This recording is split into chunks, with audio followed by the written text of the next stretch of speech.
ਅੱਜ ਜਿਸ ਪਰਿਵਾਰ ਦੀ ਤਰਫੋਂ ਇਹ ਸਤਸੰਗ ਹੋਣ ਜਾ ਰਿਹਾ ਹੈ, ਸਭ ਤੋਂ ਪਹਿਲਾਂ ਤਾਂ ਅਸੀਂ ਆਪਣੀ ਤਰਫੋਂ ਆਈ ਹੋਈ ਸਾਰੀ ਸੰਗਤ ਦੀ ਤਰਫੋਂ ਪਰਿਵਾਰ ਦੇ ਸਾਰੇ ਮੈਂਬਰਾਂ ਨੂੰ ਬਹੁਤ-ਬਹੁਤ ਵਧਾਈ ਦੇਵਾਂਗੇ, ਮੁਬਾਰਕਬਾਦ ਦੇਵਾਂਗੇ।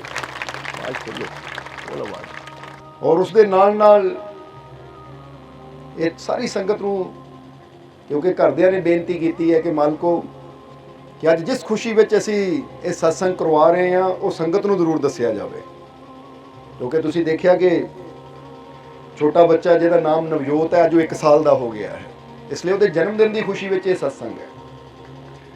ਤੋ ਪਰਿਵਾਰ ਸਾਨੂੰ ਦੱਸ ਰਿਹਾ ਸੀ ਕਿ ਮਾਲਕੋ ਕਿ ਇਹ ਜੋ ਬੱਚਾ ਹੈ ਨਾ ਤੁਹਾਡੀ ਰਹਿਮਤ ਹੈ, ਕਿਉਂਕਿ ਦਰਬਾਰ ਤੋਂ ਹੀ ਇਹ ਰਹਿਮਤ ਇਹਨਾਂ ਦੀ ਝੋਲੀ ਪਈ ਹੈ। ਕਹਿੰਦੇ ਅਸੀਂ ਤਾਂ ਉਮੀਦ ਵੀ ਛੱਡ ਦਿੱਤੀ ਸੀ, ਕਿਉਂਕਿ 3 ਆਪਰੇਸ਼ਨ ਬੱਚੇ ਦੀ ਮਾਂ ਦੇ 3 ਜਾਂ 4 ਤਕਰੀਬਨ ਦੱਸਿਆ ਉਹਨਾਂ ਨੇ ਆਪਰੇਸ਼ਨ ਹੋ ਚੁੱਕੇ ਸੀ ਤੇ ਡਾਕਟਰਾਂ ਨੇ ਵੀ ਕਹਿ ਦਿੱਤਾ ਸੀ ਕਿ ਹੁਣ ਕੋਈ ਚਾਂਸ ਨਹੀਂ ਹੈ। ਕਹਿੰਦੇ ਅਸੀਂ ਉਮੀਦ ਛੱਡ ਚੁੱਕੇ ਸੀ, ਪਰ ਫਿਰ ਸਾਨੂੰ ਜਦੋਂ ਮਾਲਕਾਂ ਦਾ ਪਤਾ ਲੱਗਾ, ਦਰਬਾਰ ਦਾ ਪਤਾ ਲੱਗਾ, ਉੱਥੋਂ ਮਾਲਕਾਂ ਨੇ ਰਹਿਮਤ ਕੀਤੀ ਤਾਂ ਅੱਜ ਦੇਖੋ ਇਹ ਬੱਚਾ 1 ਸਾਲ ਦਾ ਹੋ ਗਿਆ। ਕਿ ਜਿੱਥੇ ਬੰਦਾ ਉਮੀਦਾਂ ਛੱਡ ਦਿੰਦਾ ਹੈ, ਜਿੱਥੇ ਬੰਦਾ ਕਹਿੰਦਾ ਕਿ ਡਾਕਟਰ ਵੀ ਕਹਿ ਦਿੰਦੇ ਕਿ ਇਹ ਮਸਲਾ ਹੱਲ ਨਹੀਂ ਹੋਣ ਵਾਲਾ, ਤਾਂ ਮਾਲਕ ਉਹ ਮਸਲੇ ਵੀ ਹੱਲ ਕਰ ਦਿੰਦੇ ਹੈ ਜਿੱਥੇ ਡਾਕਟਰ ਵੈਦ ਹਕੀਮ ਵੀ ਆਪਣੇ ਹੱਥ ਖੜੇ ਕਰ ਦਿੰਦੇ ਹੈ। ਇਹ ਤਾਂ ਤੁਹਾਡੇ ਸਾਹਮਣੇ ਜੀਂਦੀ ਜਾਗਦੀ ਮਿਸਾਲ ਹੈ, ਕਿਉਂਕਿ ਦੱਸਿਆ ਸੀ ਕਿ ਇਹਨਾਂ ਦੇ ਇੱਕ ਬੇਟੀ ਹੈ। ਬੇਟੀ ਦੀ ਉਮਰ ਕਿੰਨੀ ਹੈ ਇੱਥੇ ਘਰ ਦੇ ਮੈਂਬਰ ਬੈਠੇ? ਕਿੰਨੀ? ਆ ਬੇਟੀ ਹੈ। ਕਹਿੰਦੇ ਉਸ ਤੋਂ ਬਾਅਦ ਅਸੀਂ ਪਰਿਵਾਰ ਦੇ ਮੈਂਬਰਾਂ ਨੇ ਚਾਹਿਆ ਕਿ ਚਲੋ ਬੇਟੀ ਹੈ, ਪੁੱਤਰ ਦੀ ਦਾਤ ਹੋਵੇ। ਫਿਰ ਕਹਿੰਦੇ ਜਿੱਦਾਂ ਹੁਣ ਮਾਤਾ ਪਿਤਾ ਦੀ ਇੱਛਾ ਹੁੰਦੀ, ਪਰ ਉਹਦੇ ਵਾਸਤੇ ਆਪਰੇਸ਼ਨ ਵੀ, ਯਾਨੀ ਬਹੁਤ ਕੁਝ ਕੀਤਾ ਇਹਨਾਂ ਨੇ, ਪਰ ਹਰ ਪਾਸੇ ਜਵਾਬ ਮਿਲ ਗਿਆ। ਫਿਰ ਕਹਿੰਦੇ ਉਮੀਦ ਹੀ ਛੱਡ ਦਿੱਤੀ ਸੀ ਅਸੀਂ, ਔਰ ਫਿਰ ਮਾਲਕਾਂ ਦੇ ਦਰ ਤੋਂ ਇਹ ਰਹਿਮਤ ਮਿਲੀ ਹੈ ਔਰ ਮਾਲਕਾਂ ਨੇ ਇਹਨਾਂ ਦੀ ਝੋਲੀ ਖੁਸ਼ੀਆਂ ਨਾਲ ਭਰੀ ਹੈ। ਔਰ ਜਿਸ ਦੇ ਸਿਲਸਿਲੇ ਵਿੱਚ ਅੱਜ ਇਹ ਸਤਸੰਗ ਹੋਣ ਜਾ ਰਿਹਾ ਹੈ, ਸੋ ਇਸ ਤੋਂ ਪਹਿਲਾਂ ਕਿ ਸਤਸੰਗ ਸ਼ੁਰੂ ਕਰੀਏ, ਸੋ ਆਓ ਅੱਜ ਜਿਸ ਬੱਚੇ ਦੇ ਜਨਮ ਦਿਨ ਦੀ ਖੁਸ਼ੀ ਵਿੱਚ ਇਹ ਸਤਸੰਗ ਹੋਣ ਜਾ ਰਿਹਾ ਹੈ ਔਰ ਜਿਹੜਾ ਪਰਿਵਾਰ ਇਹ ਸਤਸੰਗ ਕਰਵਾ ਰਿਹਾ ਹੈ, ਸਭ ਤੋਂ ਪਹਿਲਾਂ ਅਸੀਂ ਸਾਰੀ ਸੰਗਤ ਰਲ ਕੇ ਇਸ ਬੱਚੇ ਵਾਸਤੇ ਔਰ ਇਸ ਪਰਿਵਾਰ ਵਾਸਤੇ ਉਸ ਮਾਲਕ ਦੇ ਚਰਨਾਂ 'ਚ ਅਰਦਾਸ ਬੇਨਤੀ ਕਰੀਏ ਕਿ ਮਾਲਕਾਂ ਨੇ ਜਿਸ ਤਰ੍ਹਾਂ ਇਸ ਪਰਿਵਾਰ ਨੂੰ ਖੁਸ਼ੀਆਂ ਰਹਿਮਤਾਂ ਨਾਲ ਭਰਪੂਰ ਕੀਤਾ, ਇਸੇ ਤਰ੍ਹਾਂ ਆਉਣ ਵਾਲਾ ਸਮਾਂ ਇਹਨਾਂ ਵਾਸਤੇ ਹੋਰ ਵੀ ਜ਼ਿਆਦਾ ਖੁਸ਼ੀਆਂ ਭਰਿਆ, ਕਾਮਯਾਬੀ, ਸਫਲਤਾ ਭਰਿਆ ਹੋਵੇ। ਵੈਸੇ ਤਾਂ ਪਰਿਵਾਰ ਨੇ ਕਿਹਾ ਕਿ ਮਾਲਕੋ ਹੁਣ ਸਾਨੂੰ ਸਭ ਕੁਝ ਮਿਲ ਗਿਆ, ਮਾਲਕ ਮਿਲ ਗਏ, ਸਾਨੂੰ ਸਭ ਕੁਝ ਮਿਲ ਗਿਆ, ਹੁਣ ਕੋਈ ਕਮੀ ਨਹੀਂ ਹੈ। ਔਰ ਵਾਕਈ ਇਹ ਸੱਚੀ ਗੱਲ ਹੈ ਕਿ ਜਦੋਂ ਇਨਸਾਨ ਨੂੰ ਮਾਲਕ ਦੀ ਪ੍ਰਾਪਤੀ ਹੋ ਜਾਂਦੀ ਤਾਂ ਫਿਰ ਉਹਦੇ ਜੀਵਨ ਦੀਆਂ ਕਮੀਆਂ ਵੀ ਪੂਰੀਆਂ ਹੋ ਜਾਂਦੀਆਂ। ਬਸ ਜ਼ਰੂਰਤ ਹੁੰਦੀ ਹੈ ਪ੍ਰੇਮ ਔਰ ਵਿਸ਼ਵਾਸ ਦੇ ਨਾਲ ਆਪਣੇ ਮਾਲਕ ਨਾਲ ਬੰਦਾ ਜੁੜ ਜਾਵੇ। ਇਸ ਲਈ ਆਉਣ ਵਾਲਾ ਸਮਾਂ ਹੋਰ ਵੀ ਇਸ ਪਰਿਵਾਰ ਵਾਸਤੇ ਖੁਸ਼ੀਆਂ ਭਰਿਆ, ਕਾਮਯਾਬੀ, ਸਫਲਤਾ ਭਰਿਆ ਹੋਵੇ। ਮਾਲਕ ਆਪਣੀ ਰਹਿਮਤ, ਆਪਣੀ ਬਖਸ਼ਿਸ਼, ਆਪਣੀ ਕਿਰਪਾ, ਦਇਆ, ਮਿਹਰ ਹਮੇਸ਼ਾ ਇਸ ਪਰਿਵਾਰ ਤੇ ਬਣਾਏ ਰੱਖਣ। ਦਿਨ ਦੁਗਣੀ ਰਾਤ ਚੌਗਣੀ ਇਹਨਾਂ ਨੂੰ ਤਰੱਕੀ ਦੇਣ।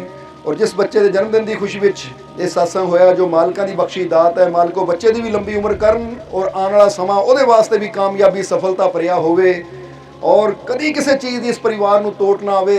ਇਹ ਸਾਰੀ ਸੰਗਤ ਰਲ ਕੇ ਬੇਨਤੀ ਕਰੋ ਉਸ ਮਾਲਕ ਦੇ ਚਰਨਾਂ 'ਚ ਕਿ ਜਿੱਦਾਂ ਅੱਜ ਇਹਨਾਂ ਨੇ ਖੁਸ਼ੀਆਂ ਨਾਲ ਸਤਸੰਗ ਕਰਵਾਏ ਹੈ, ਇਸੇ ਤਰ੍ਹਾਂ ਇਹ ਪਰਿਵਾਰ 'ਚ ਖੁਸ਼ੀਆਂ ਆਉਂਦੀਆਂ ਰਹਿਣ ਔਰ ਇਹ ਖੁਸ਼ੀਆਂ ਨਾਲ ਸਤਸੰਗ ਕਰਵਾਉਂਦੇ ਰਹਿਣ ਔਰ ਸਾਨੂੰ ਸਾਰਿਆਂ ਨੂੰ ਇਹ ਸਤਸੰਗ ਦਾ ਇੱਦਾਂ ਹੀ ਮੌਕਾ ਮਿਲਦਾ ਰਹੇ। ਇਹ ਸਾਰੀ ਸੰਗਤ ਰਲ ਕੇ ਬੇਨਤੀ ਕਰੋ, ਕਿਉਂਕਿ ਸੰਗਤ ਦੀ ਬੇਨਤੀ ਵਿੱਚ ਵੀ ਬੜਾ ਅਸਰ ਹੁੰਦਾ ਹੈ। ਸੋ ਹੁਣ ਇਹ ਦੱਸੋ ਤੁਸੀਂ ਸਾਰੇ ਠੀਕ ਹੋ? ਹੁਣ ਤਿਆਰ ਹੋ ਇਸ ਸਤਸੰਗ ਦਾ ਆਨੰਦ ਲੈਣ ਵਾਸਤੇ? ਹੱਸ ਕੇ ਦਿਖਾਓ ਫਿਰ ਥੋੜਾ, ਕਿਉਂਕਿ ਤਿਆਰੀ ਦਾ ਮਤਲਬ ਹੁੰਦਾ ਹੁਣ ਅਸੀਂ ਤਿਆਰ ਹਾਂ ਔਰ ਦੇਖੋ ਸਾਡੇ ਚਿਹਰੇ ਤੇ ਸਮਾਈਲ ਹੈ। ਪਤਾ ਹੈ ਕਿ ਹੁਣ ਖੁਸ਼ੀਆਂ ਦੀ ਬਰਸਾਤ ਹੋਣੀ ਹੈ, ਹੁਣ ਰਹਿਮਤਾਂ ਦੀ ਬਰਸਾਤ ਹੋਣੀ ਹੈ, ਹੁਣ ਬਰਕਤਾਂ ਦੀ ਬਰਸਾਤ ਹੋਣੀ ਹੈ। ਇਸ ਲਈ ਜਿਨ੍ਹਾਂ ਦੇ ਅੰਦਰ ਪਿਆਰ ਵਿਸ਼ਵਾਸ ਹੁੰਦਾ ਹੈ ਤਾਂ ਫਿਰ ਉਹ ਹਮੇਸ਼ਾ ਹੱਸਦੇ ਮੁਸਕਰਾਉਂਦੇ ਔਰ ਆਪਣੇ ਮਾਲਕ ਤੇ ਭਰੋਸਾ ਰੱਖਦੇ ਹੈ ਕਿ ਜੇ ਸਾਡੇ ਜੀਵਨ 'ਚ ਕੋਈ ਪਰੇਸ਼ਾਨੀ ਤਕਲੀਫ ਹੈ ਵੀ ਤਾਂ ਹੁਣ ਮੇਰੇ ਮਾਲਕ ਮਿਲ ਗਏ ਹੈ ਤਾਂ ਆਪੇ ਮੇਰੇ ਜੀਵਨ ਦੀਆਂ ਸਾਰੀਆਂ ਪਰੇਸ਼ਾਨੀਆਂ ਦੂਰ ਹੋ ਜਾਣ। ਜਿੱਦਾਂ ਬੰਦਾ ਕਹਿੰਦਾ ਨਾ ਅੰਧੇਰਾ ਹੈ, ਹੁਣ ਸੂਰਜ ਚੜ੍ਹ ਗਿਆ, ਆਪੇ ਅੰਧੇਰਾ ਦੂਰ ਹੋ ਜਾਣਾ ਔਰ ਖੁਸ਼ੀਆਂ ਦਾ ਪ੍ਰਕਾਸ਼ ਚਾਰੋਂ ਪਾਸੇ ਫੈਲ ਜਾਣਾ ਹੈ। ਸੋ ਅੱਜ ਤੁਸੀਂ ਵੀ ਪ੍ਰੇਮ ਨਾਲ, ਸ਼ਰਧਾ ਨਾਲ ਸਤਸੰਗ 'ਚ ਆਏ ਹੋ ਤਾਂ ਤੁਹਾਡੇ ਜੀਵਨ 'ਚ ਵੀ ਖੁਸ਼ੀਆਂ ਦਾ ਪ੍ਰਕਾਸ਼ ਆਏਗਾ, ਤੁਹਾਡੇ ਜੀਵਨ 'ਚ ਵੀ ਖੁਸ਼ੀਆਂ ਆਉਣਗੀਆਂ। ਬਸ ਤੁਸੀਂ ਵੀ ਪੂਰੇ ਵਿਸ਼ਵਾਸ ਨਾਲ, ਪੂਰੇ ਯਕੀਨ ਦੇ ਨਾਲ ਆਪਣੀ ਸੁਰਤੀ, ਆਪਣੇ ਦਿਲ ਦੀ ਤਾਰ ਮਾਲਕ ਨਾਲ ਜੋੜ ਦਿਓ ਤਾਂ ਆਉਣ ਵਾਲਾ ਸਮਾਂ ਤੁਹਾਡਾ ਵੀ ਖੁਸ਼ੀਆਂ ਭਰਿਆ, ਕਾਮਯਾਬੀ ਭਰਿਆ ਹੋਏਗਾ। ਸੋ ਆਓ ਹੁਣ ਸਤਸੰਗ ਦਾ ਆਨੰਦ ਲਈਏ ਔਰ ਮਾਲਕ ਦੀ ਰਹਿਮਤ ਪ੍ਰਾਪਤ ਕਰਕੇ ਆਪਣਾ ਜੀਵਨ ਸਫਲ ਬਣਾਈਏ। ਜੈ ਮਾਲਕਾਂ ਦੀ, ਜੈ ਮਾਲਕਾਂ ਦੀ, ਜੈ ਮਾਲਕਾਂ ਦੀ।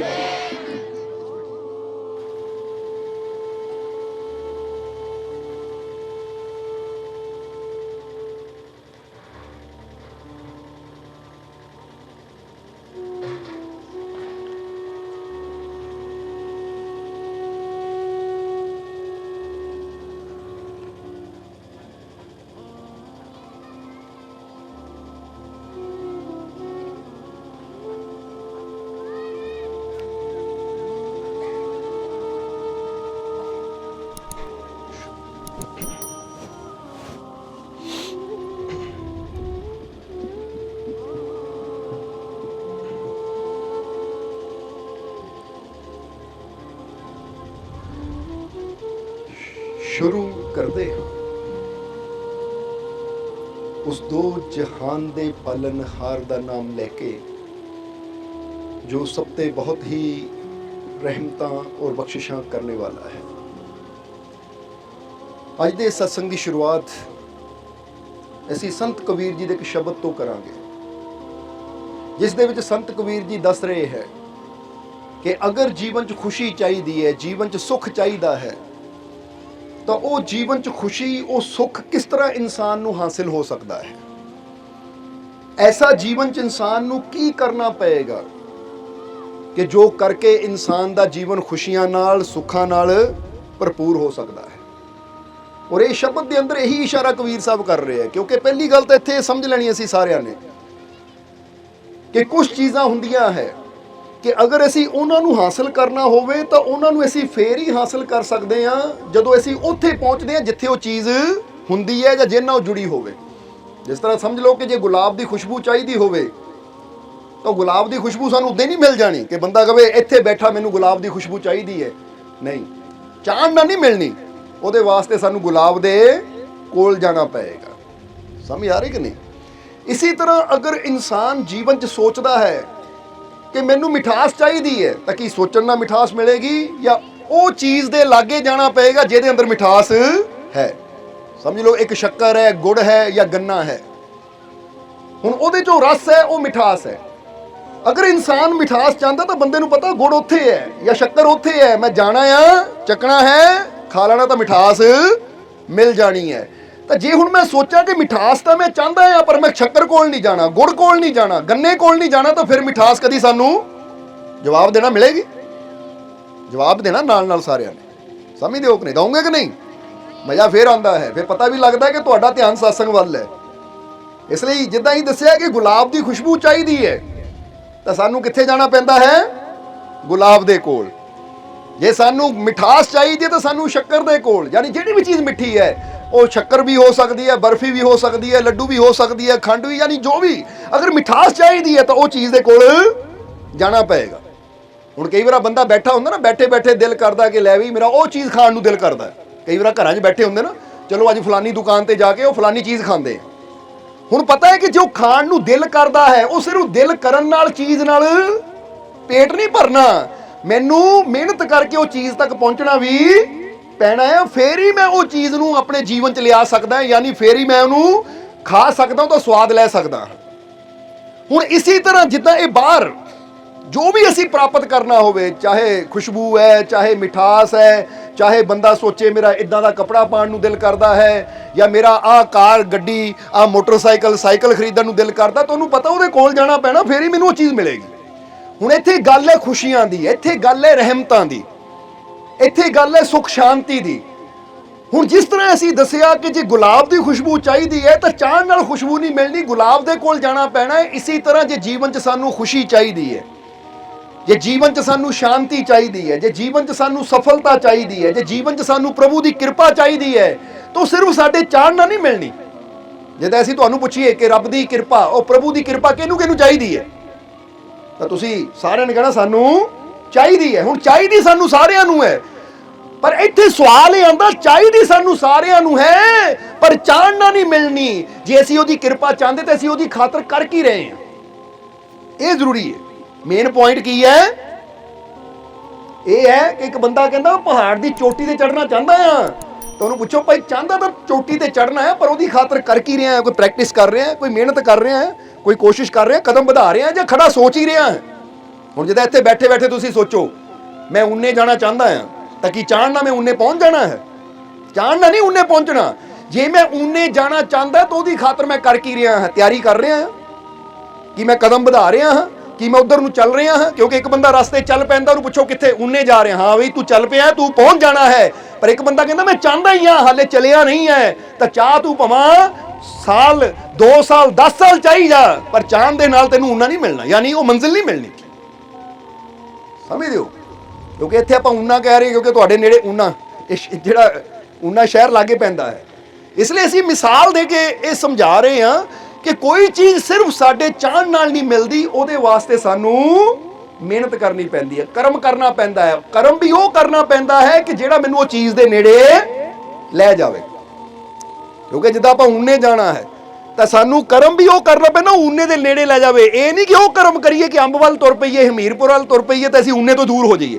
ਕਿਉਂਕਿ ਕੁਝ ਕਰਮ ਹੁੰਦੇ ਜਿਹੜੇ ਸਾਨੂੰ ਸਾਡੀ ਮੰਜ਼ਿਲ ਦੇ ਨੇੜੇ ਲੈ ਕੇ ਜਾਣ ਵਾਲੇ ਆ, ਤਾਂ ਕੁਝ ਕਰਮ ਹੁੰਦੇ ਜਿਹੜੇ ਸਾਨੂੰ ਸਾਡੀ ਮੰਜ਼ਿਲ ਤੋਂ ਦੂਰ ਕਰਨ ਵਾਲੇ ਹੁੰਦੇ ਆ। ਹੁਣ ਸਮਝੋ, ਇੱਕ ਬੰਦਾ ਕਹਿੰਦਾ ਮੈਨੂੰ ਰੱਬ ਦੀ ਕਿਰਪਾ ਚਾਹੀਦੀ ਹੈ, ਰੱਬ ਦੀ ਰਹਿਮਤ ਚਾਹੀਦੀ ਹੈ। ਹੁਣ ਅਸੀਂ ਉਹ ਵੀ ਕਰਮ ਕਰ ਸਕਦੇ ਹਾਂ ਜਿਹੜੇ ਕਰਮ ਸਾਨੂੰ ਰੱਬ ਦੀਆਂ ਰਹਿਮਤਾਂ ਦੇ ਨੇੜੇ ਲੈ ਜਾਣ, ਤੇ ਅਸੀਂ ਉਹ ਵੀ ਕੰਮ ਕਰ ਸਕਦੇ ਹਾਂ ਜਿਹੜੇ ਸਾਨੂੰ ਰੱਬ ਦੀਆਂ ਰਹਿਮਤਾਂ ਤੋਂ ਦੂਰ ਲੈ ਜਾਣ। ਕਰ ਸਕਦੇ ਕਿ ਨਹੀਂ? ਹੁਣ ਫਰਜ਼ ਕਰੋ ਇੱਕ ਬੰਦਾ ਕਹਿੰਦਾ ਮੈਨੂੰ ਤੰਦਰੁਸਤੀ ਚਾਹੀਦੀ ਹੈ, ਸਮਝਦੇ ਹੋ ਕਿ ਨਹੀਂ, ਕਿ ਮੈਂ ਸਵਸਥ ਹੋਣਾ ਚਾਹੁੰਦਾ ਹਾਂ। ਹੁਣ ਜੇ ਮੈਂ ਸਵਸਥ ਹੋਣਾ ਚਾਹੁੰਦਾ ਹਾਂ, ਮੈਨੂੰ ਅੱਛਾ ਸਵਸਥ ਚਾਹੀਦਾ ਹੈ, ਤਾਂ ਮੈਂ ਉਹ ਵੀ ਕੰਮ ਕਰ ਸਕਦਾ ਜੋ ਮੈਨੂੰ ਤੰਦਰੁਸਤੀ ਦੀ ਤਰਫ ਲੈ ਜਾਵੇ, ਅੱਛੀ ਸਿਹਤ ਦੀ ਤਰਫ ਲੈ ਜਾਵੇ। ਤਾਂ ਮੈਂ ਉਹ ਵੀ ਕੰਮ ਕਰ ਸਕਦਾ ਜੋ ਮੇਰੀ ਸਿਹਤ ਨੂੰ ਹੋਰ ਜ਼ਿਆਦਾ ਖਰਾਬ ਕਰ ਦੇਵੇ। ਇਹ ਹੁਣ ਸਾਡੇ ਤੇ ਹੈ ਕਿ ਕਰਮ ਅਸੀਂ ਅੱਛਾ ਕਰਦੇ ਹਾਂ ਜਾਂ ਕਰਮ ਬੁਰਾ ਕਰਦੇ ਹਾਂ, ਕਿਉਂਕਿ ਗੱਲ ਸਾਰੀ ਕਰਮਾਂ ਦੀ ਹੈ। ਹੁਣ ਜਿਹੜੀ ਚੀਜ਼ ਨੂੰ ਅਸੀਂ ਪਾਣਾ ਚਾਹੁੰਦੇ ਹਾਂ, ਜਿਹੜੀ ਚੀਜ਼ ਨੂੰ ਹਾਸਲ ਕਰਨਾ ਚਾਹੁੰਦੇ ਹਾਂ, ਸਭ ਤੋਂ ਪਹਿਲਾਂ ਇਹ ਗੱਲ ਆਪਣੇ ਮਨ 'ਚ ਸੋਚੋ ਕਿ ਮੈਂ ਜੋ ਚੀਜ਼ ਪਾਣੀ ਚਾਹੁੰਦਾ ਹਾਂ ਉਹਦੇ ਵਾਸਤੇ ਮੈਂ ਮਿਹਨਤ ਕਰ ਰਿਹਾ ਕਿ ਨਹੀਂ, ਉਹਦੇ ਵਾਸਤੇ ਮੈਂ ਕੋਈ ਕਰਮ ਵੀ ਕਰ ਰਿਹਾ ਕਿ ਨਹੀਂ। ਜੇ ਮੈਂ ਕਰਮ ਹੀ ਨਹੀਂ ਕਰ ਰਿਹਾ, ਮਿਹਨਤ ਹੀ ਨਹੀਂ ਕਰ ਰਿਹਾ, ਉਧਰ ਕਦਮ ਹੀ ਨਹੀਂ ਵਧਾ ਰਿਹਾ, ਤਾਂ ਉਹ ਚੀਜ਼ ਕਦੀ ਮੈਨੂੰ ਮਿਲਣੀ ਨਹੀਂ ਹੈ, ਚਾਹੇ ਮੈਂ ਸਾਰੀ ਜ਼ਿੰਦਗੀ ਚਾਹੁੰਦਾ ਰਵਾਂ, ਸਾਰੀ ਜ਼ਿੰਦਗੀ ਸੋਚਦਾ ਰਵਾਂ। ਕਿਉਂਕਿ ਸਿਰਫ ਸੋਚਣ ਨਾਲ ਗੱਲ ਨਹੀਂ ਬਣਦੀ, ਸੋਚ ਦੇ ਨਾਲ ਨਾਲ ਕਰਮ ਵੀ ਕਰਨਾ ਪੈਂਦਾ ਹੈ। ਜਿੱਦਾਂ ਇੱਕ ਇਨਸਾਨ ਸੋਚੇ, ਫਰਜ਼ ਕਰੋ ਅਸੀਂ ਆ ਖੇਤ ਵਿੱਚ ਬੈਠੇ ਹਾਂ, ਇੱਕ ਇਨਸਾਨ ਸੋਚੇ ਕਿ ਮੈਂ ਸੋਚ ਰਿਹਾ ਇੱਥੇ ਗੰਨਾ ਬੀਜ ਦੇਵਾਂ, ਜਾਂ ਮੈਂ ਸੋਚ ਰਿਹਾ ਇੱਥੇ ਆਲੂ ਬੀਜ ਦੇਵਾਂ, ਜਾਂ ਮੈਂ ਸੋਚ ਰਿਹਾ ਇੱਥੇ ਕਣਕ ਬੀਜ ਦੇਵਾਂ। ਕੀ ਮੇਰੇ ਸੋਚਣ ਨਾਲ ਬੀਜ ਹੋ ਜਾਏਗਾ? ਜਾਂ ਮੈਂ ਸੋਚ ਲਿਆ ਬੀਜਣਾ ਕੀ ਹੈ, ਹੁਣ ਮੈਂ ਸੋਚ ਲਿਆ ਬੀਜਣਾ ਕੀ ਹੈ, ਹੁਣ ਮੈਂ ਤਿਆਰੀ ਕਰ ਰਿਹਾ, ਬੀਜ ਖਰੀਦਿਆ, ਹਲ ਵਾਇਆ ਔਰ ਉਹਦੇ 'ਚ ਬੀਜ ਪਾ ਦਿੱਤਾ। ਹੁਣ ਮੈਂ ਜੋ ਸੋਚਿਆ ਸੀ ਉਹ ਚੀਜ਼ ਮੈਨੂੰ ਮਿਲ ਵੀ ਜਾਣੀ ਹੈ, ਕਿਉਂਕਿ ਮੈਂ ਸਿਰਫ ਸੋਚਿਆ ਨਹੀਂ, ਮੈਂ ਨਾਲ ਨਾਲ ਕਰਮ ਵੀ ਕੀਤਾ। ਅੱਜ ਇਨਸਾਨ ਦੇ ਦੁੱਖਾਂ ਦਾ ਕਾਰਨ ਕੀ ਹੈ?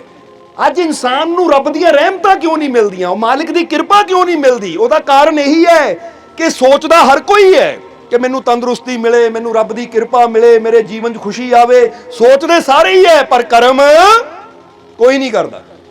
ਹੁਣ ਇੱਕ ਬੱਚਾ ਜਿਹੜਾ ਦਿਨ ਰਾਤ ਮੋਬਾਈਲ ਤੇ ਗੇਮ ਖੇਡਦਾ ਹੈ ਜਾਂ ਟੀਵੀ ਮੂਹਰੇ ਬੈਠਾ ਰਹਿੰਦਾ ਹੈ, ਉਹਨੂੰ ਪੁੱਛੋ ਬੇਟਾ ਪਾਸ ਹੋਣਾ ਚਾਹੁੰਦਾ ਆ?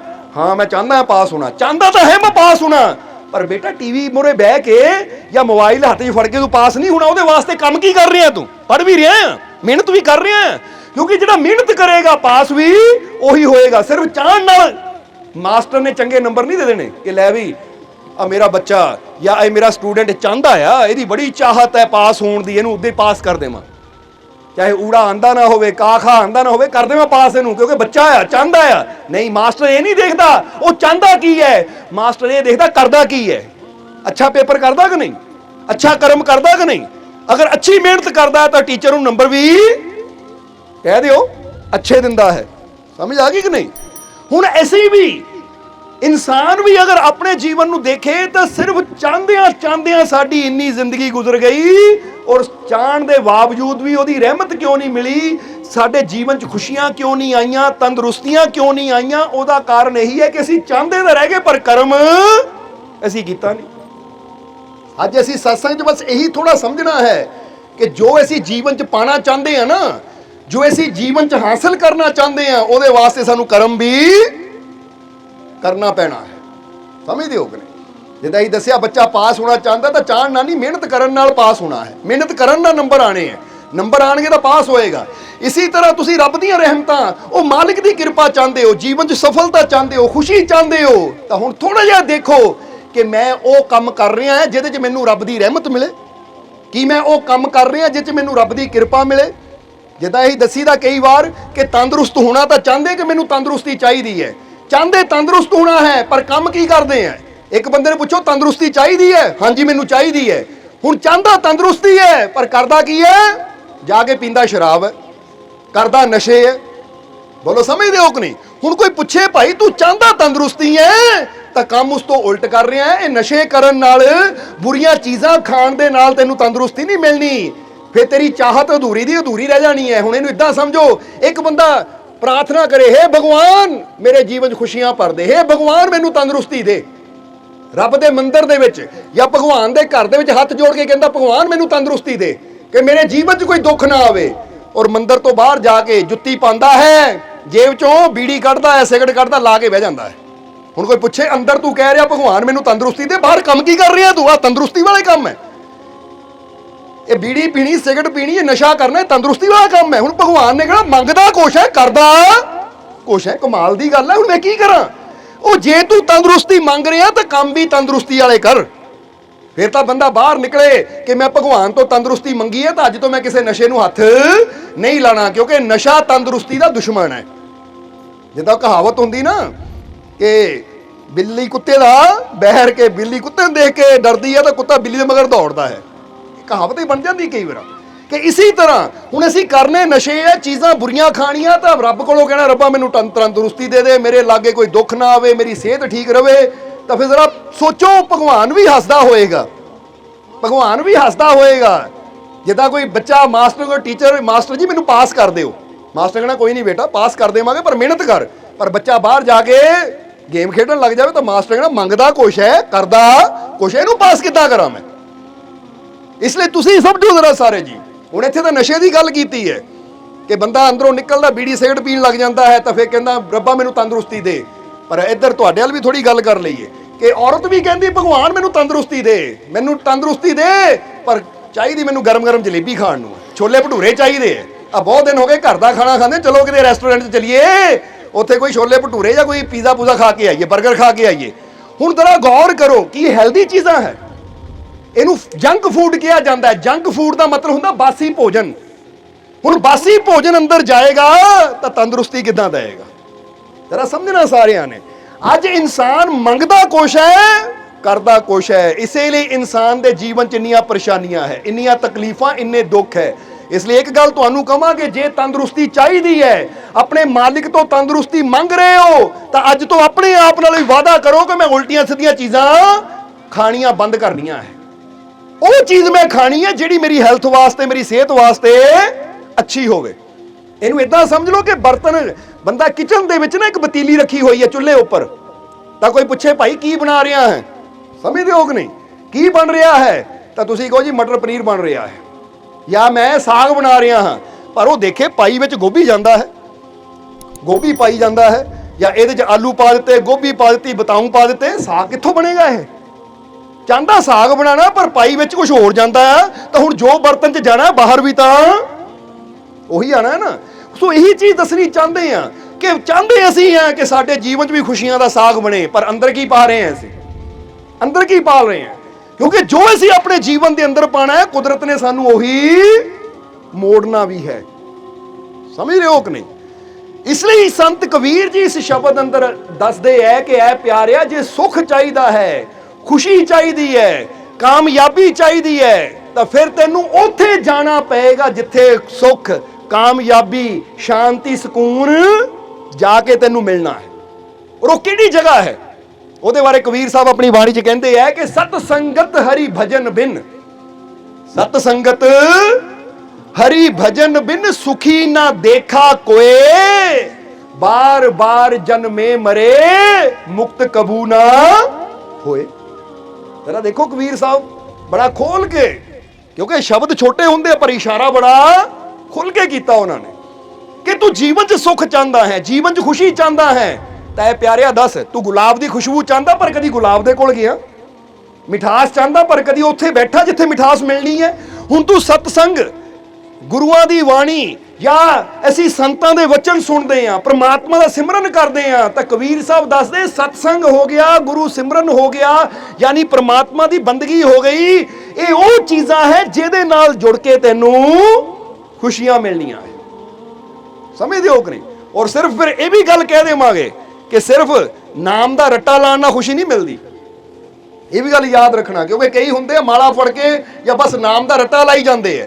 ਖੁਸ਼ੀ ਤੱਕ ਪਹੁੰਚਣ ਦੀ ਇੱਕ ਵਿਧੀ ਹੁੰਦੀ ਹੈ, ਕਿਉਂਕਿ ਜਿਨ੍ਹਾਂ ਨੇ ਆਪਣੇ ਅੰਦਰਲਾ ਪ੍ਰਕਾਸ਼ ਦੇਖਿਆ ਹੁੰਦਾ ਹੈ, ਜਿਨ੍ਹਾਂ ਨੇ ਆਪਣੇ ਅੰਦਰਲਾ ਉਹ ਪ੍ਰਭੂ ਰੂਪੀ, ਪਰਮਾਨੰਦ ਰੂਪੀ ਪ੍ਰਕਾਸ਼ ਦੇਖਿਆ ਹੁੰਦਾ ਹੈ, ਉਹੀ ਸਾਨੂੰ ਦੱਸਦੇ ਆ ਕਿ ਉਹ ਪ੍ਰਕਾਸ਼ ਤੱਕ ਕਿੱਦਾਂ ਪਹੁੰਚਿਆ ਜਾਂਦਾ ਹੈ, ਉਸ ਤੱਕ ਕਿੱਦਾਂ ਪਹੁੰਚਿਆ ਜਾਵੇ, ਉਹਨੂੰ ਕਿੱਦਾਂ ਪ੍ਰਾਪਤ ਕੀਤਾ ਜਾਵੇ।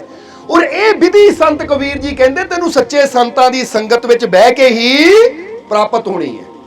ਸਭ ਤੋਂ ਪਹਿਲੀ ਗੱਲ ਤਾਂ ਯਾਦ ਰੱਖੋ, ਤਾਂ ਹੀ ਤਾਂ ਗੁਰੂਆਂ ਰਹਿਬਰਾਂ ਨੇ ਪ੍ਰਮਾਤਮਾ ਨੂੰ ਪ੍ਰਕਾਸ਼ ਰੂਪ ਕਿਹਾ ਹੈ। बोलो समझते हो कि नहीं? इसलिए तो इत्थे एक तुहानूं दसना चाहांगे कि एक बहुत बड़ा डॉक्टर होया है मेलविन मार्क्स, जिहदा नाम सी मेलविन मार्क्स। जरा गौर करना, वो डॉक्टर उन्हें बहुत रिसर्च की। किहड़ी चीज़ ते रिसर्च की? उन्हें कई बच्चों ते रिसर्च की, कई बुढ़िया ते बंदियां ते रिसर्च की कि इन्हां ते ਜਿਹੜੇ ਕੋਮਾ ਚ ਗਏ ਜਾਂ ਕਿਤੇ ਐਸੇ ਸੀ ਕਿ ਜਿਨ੍ਹਾਂ ਨੂੰ ਡਾਕਟਰਾਂ ਨੇ ਕਹਿਤਾ ਮਰ ਗਿਆ ਪਰ ਦੁਬਾਰਾ ਉਹ ਜਿੰਦੇ ਹੋ ਗਏ। ਕਿਉਂਕਿ ਕਈ ਵਾਰ ਡਾਕਟਰ ਕਿਸੇ ਨੂੰ ਕਹਿੰਦੇ ਮਰ ਗਿਆ ਹੈ ਪਰ ਥੋੜੀ ਦੇਰ ਬਾਅਦ ਉਹਦੇ ਸਾਹ ਚੱਲਣੇ ਸ਼ੁਰੂ ਹੋ ਜਾਂਦੇ ਆ। ਡਾਕਟਰ ਮਾਰਸ ਨੂੰ ਜਿੱਥੇ ਵੀ ਪਤਾ ਲੱਗਣਾ ਕਿ ਕੋਈ ਐਸਾ ਇਨਸਾਨ ਹੈ ਜਾਂ ਕੋਈ ਐਸਾ ਬੱਚਾ, ਕੋਈ ਐਸਾ ਬਜ਼ੁਰਗ, ਕੋਈ ਐਸਾ ਇਨਸਾਨ ਜਿਹੜਾ ਕੋਮਾ 'ਚ ਚਲਾ ਗਿਆ, ਬਾਅਦ 'ਚ ਉਹਨੂੰ ਹੋਸ਼ ਆ ਗਈ, ਜਾਂ ਉਹ ਲੋਕਾਂ ਨੇ ਕਿਹਾ ਜਾਂ ਡਾਕਟਰਾਂ ਨੇ ਕਹਿਤਾ ਇਹ ਮਰ ਚੁੱਕਾ ਹੈ, ਦੁਬਾਰਾ ਉਹਦੇ ਸਾਹ ਚੱਲ ਪਏ, ਉਹਨੇ ਐਸੇ ਇਨਸਾਨਾਂ ਨੂੰ ਜਾ ਕੇ ਮਿਲਣਾ ਔਰ ਉਹਨਾਂ ਦੀ ਇੰਟਰਵਿਊ ਲੈਣੀ।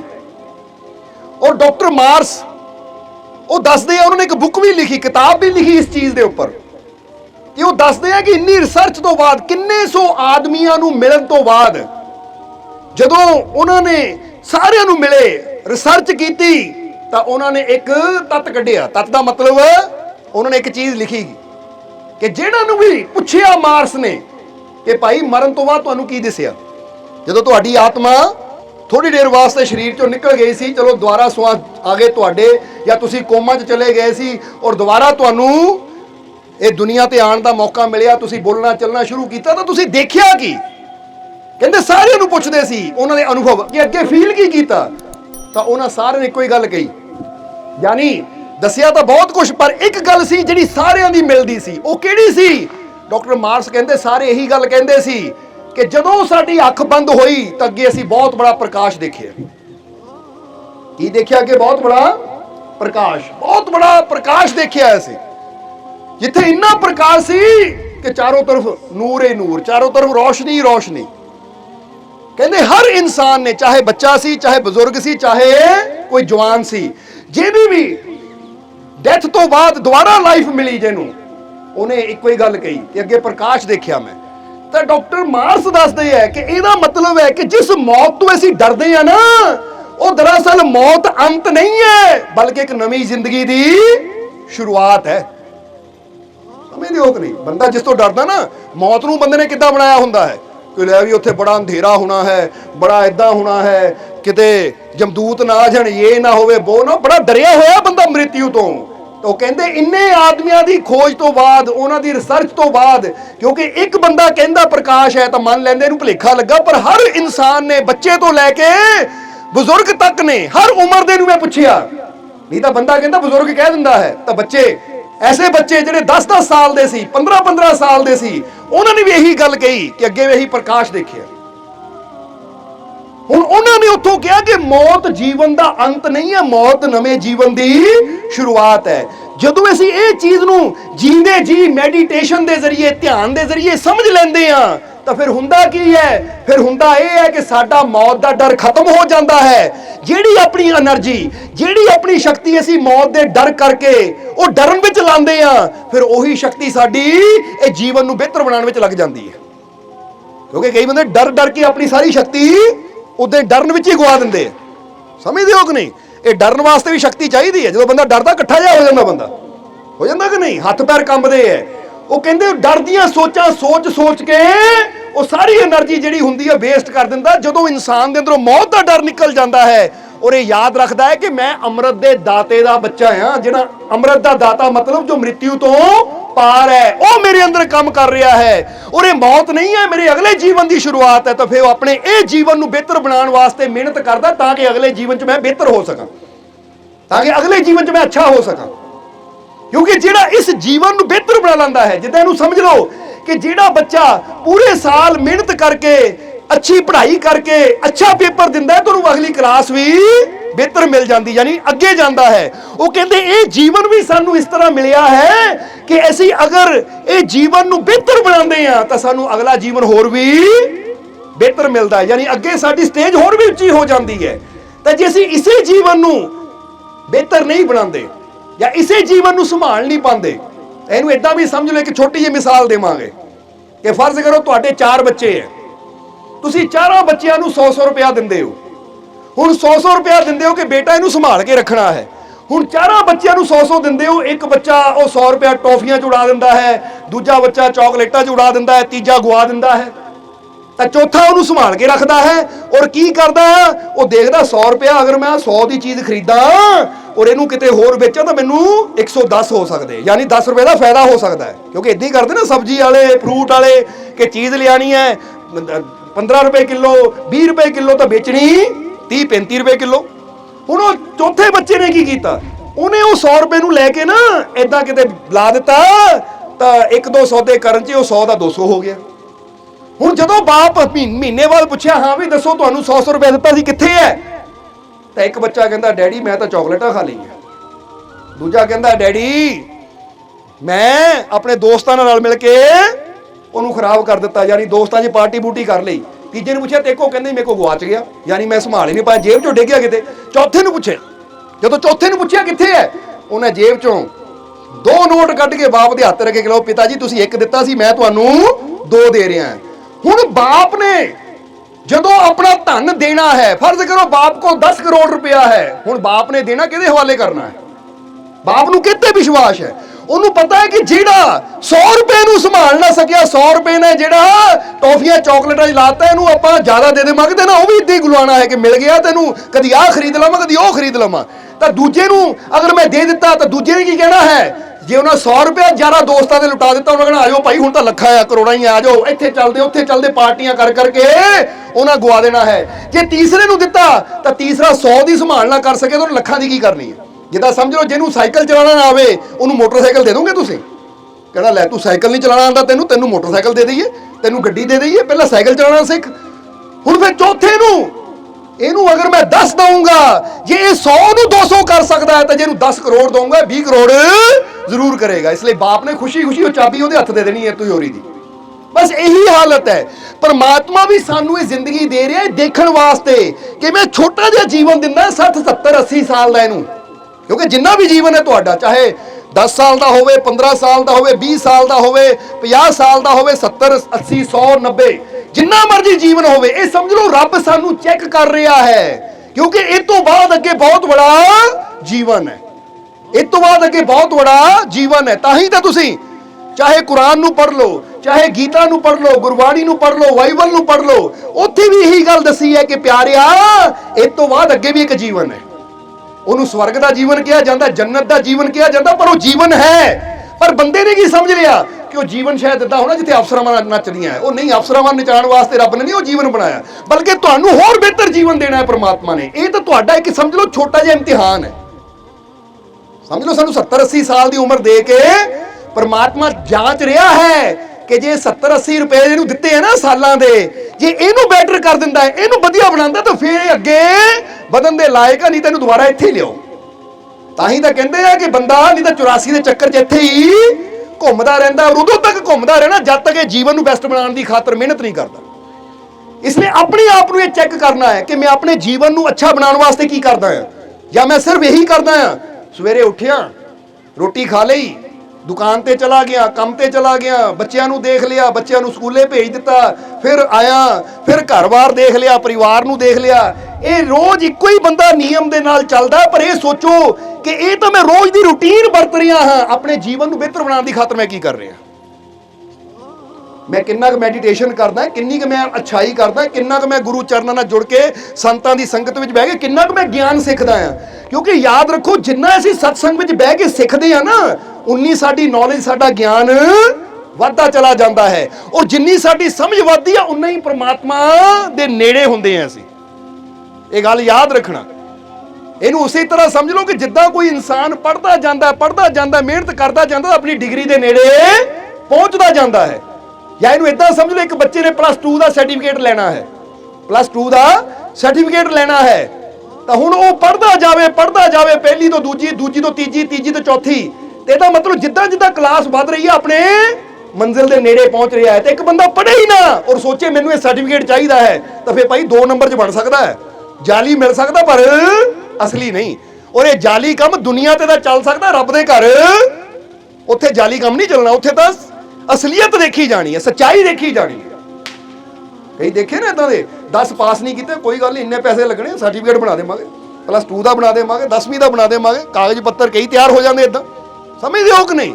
ਸੋ ਅਸੀਂ ਦੱਸਣਾ ਚਾਹੁੰਦੇ ਹਾਂ ਕਿ ਧੋਖੇਬਾਜ਼ੀ ਸੰਸਾਰ ਨਾਲ ਤਾਂ ਅਸੀਂ ਕਰ ਸਕਦੇ ਹਾਂ, ਪਰ ਜੇ ਸੋਚੀਏ ਕਿ ਪ੍ਰਮਾਤਮਾ ਨੂੰ ਵੀ ਕਹਿ ਦੇਵਾਂਗੇ, ਕਰੀ ਅਸੀਂ ਬੁਰਾਈ ਜਾਈਏ, ਬੋਲੀ ਅਸੀਂ ਝੂਠ ਜਾਈਏ, ਕੱਢੀ ਅਸੀਂ ਗਾਲਾਂ ਜਾਈਏ, ਕਰੀ ਨਿੰਦਿਆ ਚੁਗਲੀ ਜਾਈਏ, ਕਰੀ ਮਾੜਾ ਜਾਈਏ, ਤਾਂ ਰੱਬ ਨੂੰ ਕਹਾਂਗੇ ਰੱਬਾ ਦੇਖ ਲੈ ਅਸੀਂ ਬੜੇ ਚੰਗੇ ਹਾਂ, ਬੜੇ ਸਾਫ਼ ਸੁਥਰੇ ਹਾਂ, ਦੇਖ ਲੈ ਸਾਡੇ ਕੱਪੜੇ ਚਿੱਟੇ ਕੱਪੜੇ ਹੈ, ਸਾਫ਼ ਸੁਥਰੇ ਕੱਪੜੇ ਹੈ। ਤਾਂ ਰੱਬ ਨੇ ਕਹਿਣਾ ਕੀ ਸਮਝਦਾ ਹੈ ਤੂੰ? ਜਿੱਦਾਂ ਕਹਿੰਦੇ ਨਾ ਗੁਰਬਾਣੀ 'ਚ ਆਇਆ ਹੈ ਕਿ ਮਾਥੇ ਤਿਲਕ ਹੱਥ ਮਾਲਾ ਬਾਣਾ ਲੋਗੋ ਨੇ ਰਾਮ ਖਿਲਾਉਣਾ ਜਾਣਾ। ਅੱਜ ਬੰਦਾ ਕੀ ਕਰਦਾ? ਹੱਥ 'ਚ ਮਾਲਾ ਫੜ ਲੈਂਦਾ, ਮੱਥੇ ਤਿਲਕ ਲਾ ਲੈਂਦਾ ਹੈ, ਜਾਂ ਜੋ ਵੀ ਕਰਨ ਵਾਲਾ ਕਰੋ ਮੈਂ, ਕਿਉਂਕਿ ਕੋਈ ਟੋਪੀ ਸਿਰ ਤੇ ਰੱਖਦਾ ਹੈ, ਕੋਈ ਤਿਲਕ ਲਗਾਉਂਦਾ ਹੈ, ਕੋਈ ਕੁਛ ਕਰਦਾ, ਕੋਈ ਕੁਛ ਕਰਦਾ। ਉਹ ਕਹਿੰਦੇ ਕਿ ਤੂੰ ਬਾਹਰੋਂ ਤਾਂ ਭੇਸ਼ ਬਣਾ ਲੈਂਦਾ ਹੈ, ਪਰ ਅੰਦਰੋਂ ਦੇਖ, ਅੰਦਰ ਤੋਂ ਤੇਰੇ ਸੱਚਾਈ ਹੈ ਜਾਂ ਨਹੀਂ, ਅੰਦਰ ਤੇਰੇ अच्छाई है या नहीं। क्योंकि परमात्मा ने तेरा भेष नहीं देखना, परमात्मा ने तेरी करनी देखनी है कि अच्छी है या माड़ी। समझ रहे हो कि नहीं? करनी देखनी है। सो सानू ये जीवन समझ लो इदा मौका मिलिया है कि भाई ये जीवन प्रभु कहता मैं तेनू दिता है, अगर ये जीवन नू संभालेगा, अगर इस जीवन च कुछ बेहतर करेगा, ये जीवन च कुछ अच्छा करेगा, तो फिर मैं तेनू होर अगली अच्छी जिंदगी की तरफ लेके जाऊंगा। जिस तरह ही दसिया कि डॉक्टर मार्स ने किया कि मृत्यु जीवन का अंत नहीं है, मृत्यु जीवन की शुरुआत है, क्योंकि अगे इस तो भी बड़ा प्रकाश है। प्रकाश का मतलब अगे इस तो भी बड़ी होर तैयारी है, अगे इस तो भी बड़ा होर आनंद है, अगे इस तो भी बड़ा होर सुख है, अगे इस तो भी बड़ा जीवन है। हुण असीं उस जीवन के वास्ते की तैयारी करते हैं? अपने आप को सवाल पूछो, पूछ के देखो अपने आप कि दुनिया की तैयारी तो मैं बहुत करता है, कितने ब्याह शादी जाना हो बड़ियां तैयारियां करता है, आ कोट पैंट ले लिया, नवे कपड़े ले ले, नवे सूट ले ले, नवियां साड़ियां ले लिया, आ भी नवा ले लिया, वो भी नवा ले लिया। क्यों लिया भाई? वो फलाने रिश्तेदार के ब्याह जाना भाई, हुण पुराने कपड़े पा के थोड़ी जाना है, नवे पा के जावांगे। इदां हुंदी है कि नहीं?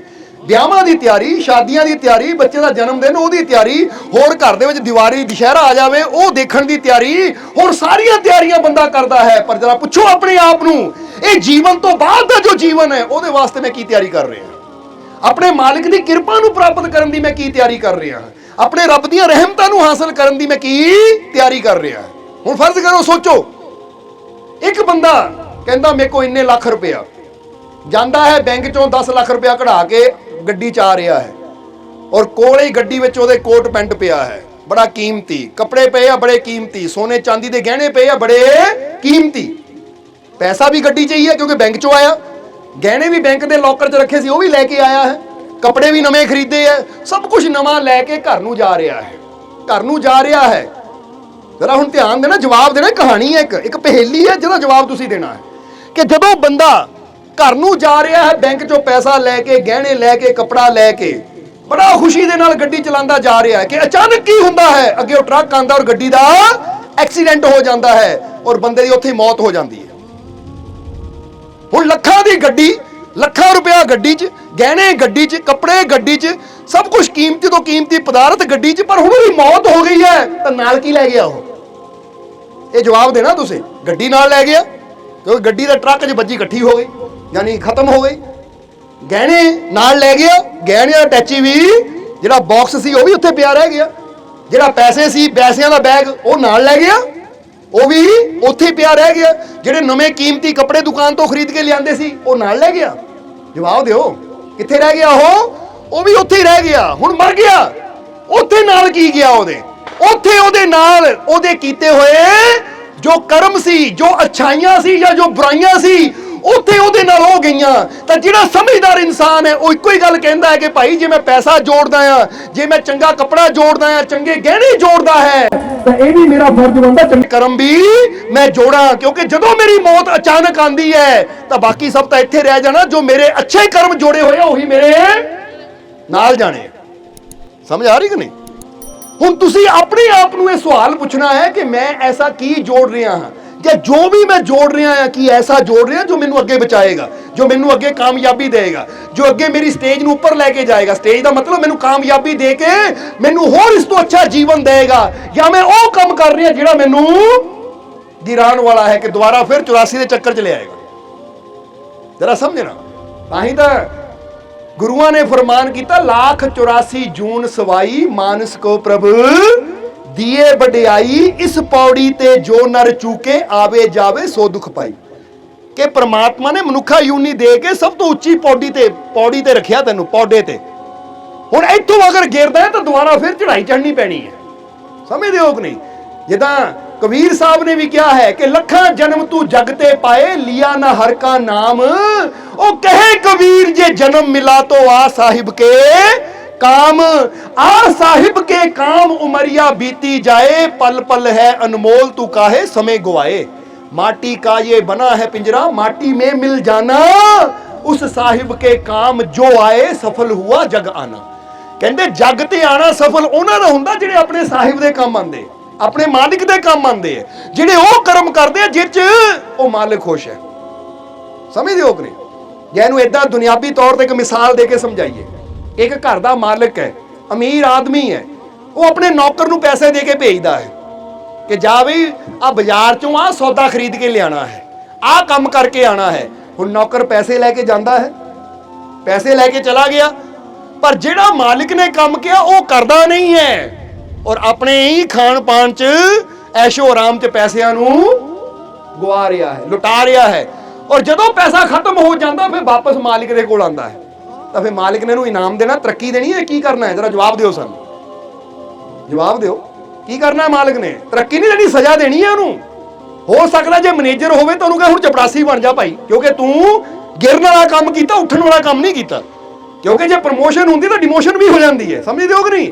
प्रमोशन कदों होंदी जदों चंगा काम करदे आ तो सानू प्रमोशन मिलती है, तो जदों माड़ा काम करदे आ तो मालिक कहंदा तू आ काम करके नुकसान कीता है, इसलिए हुण तेरी प्रमोशन नहीं तेरी डिमोशन होनी, तेनू थल्ले भेजना है, हुण तैनू मैं थल्ले कढना है।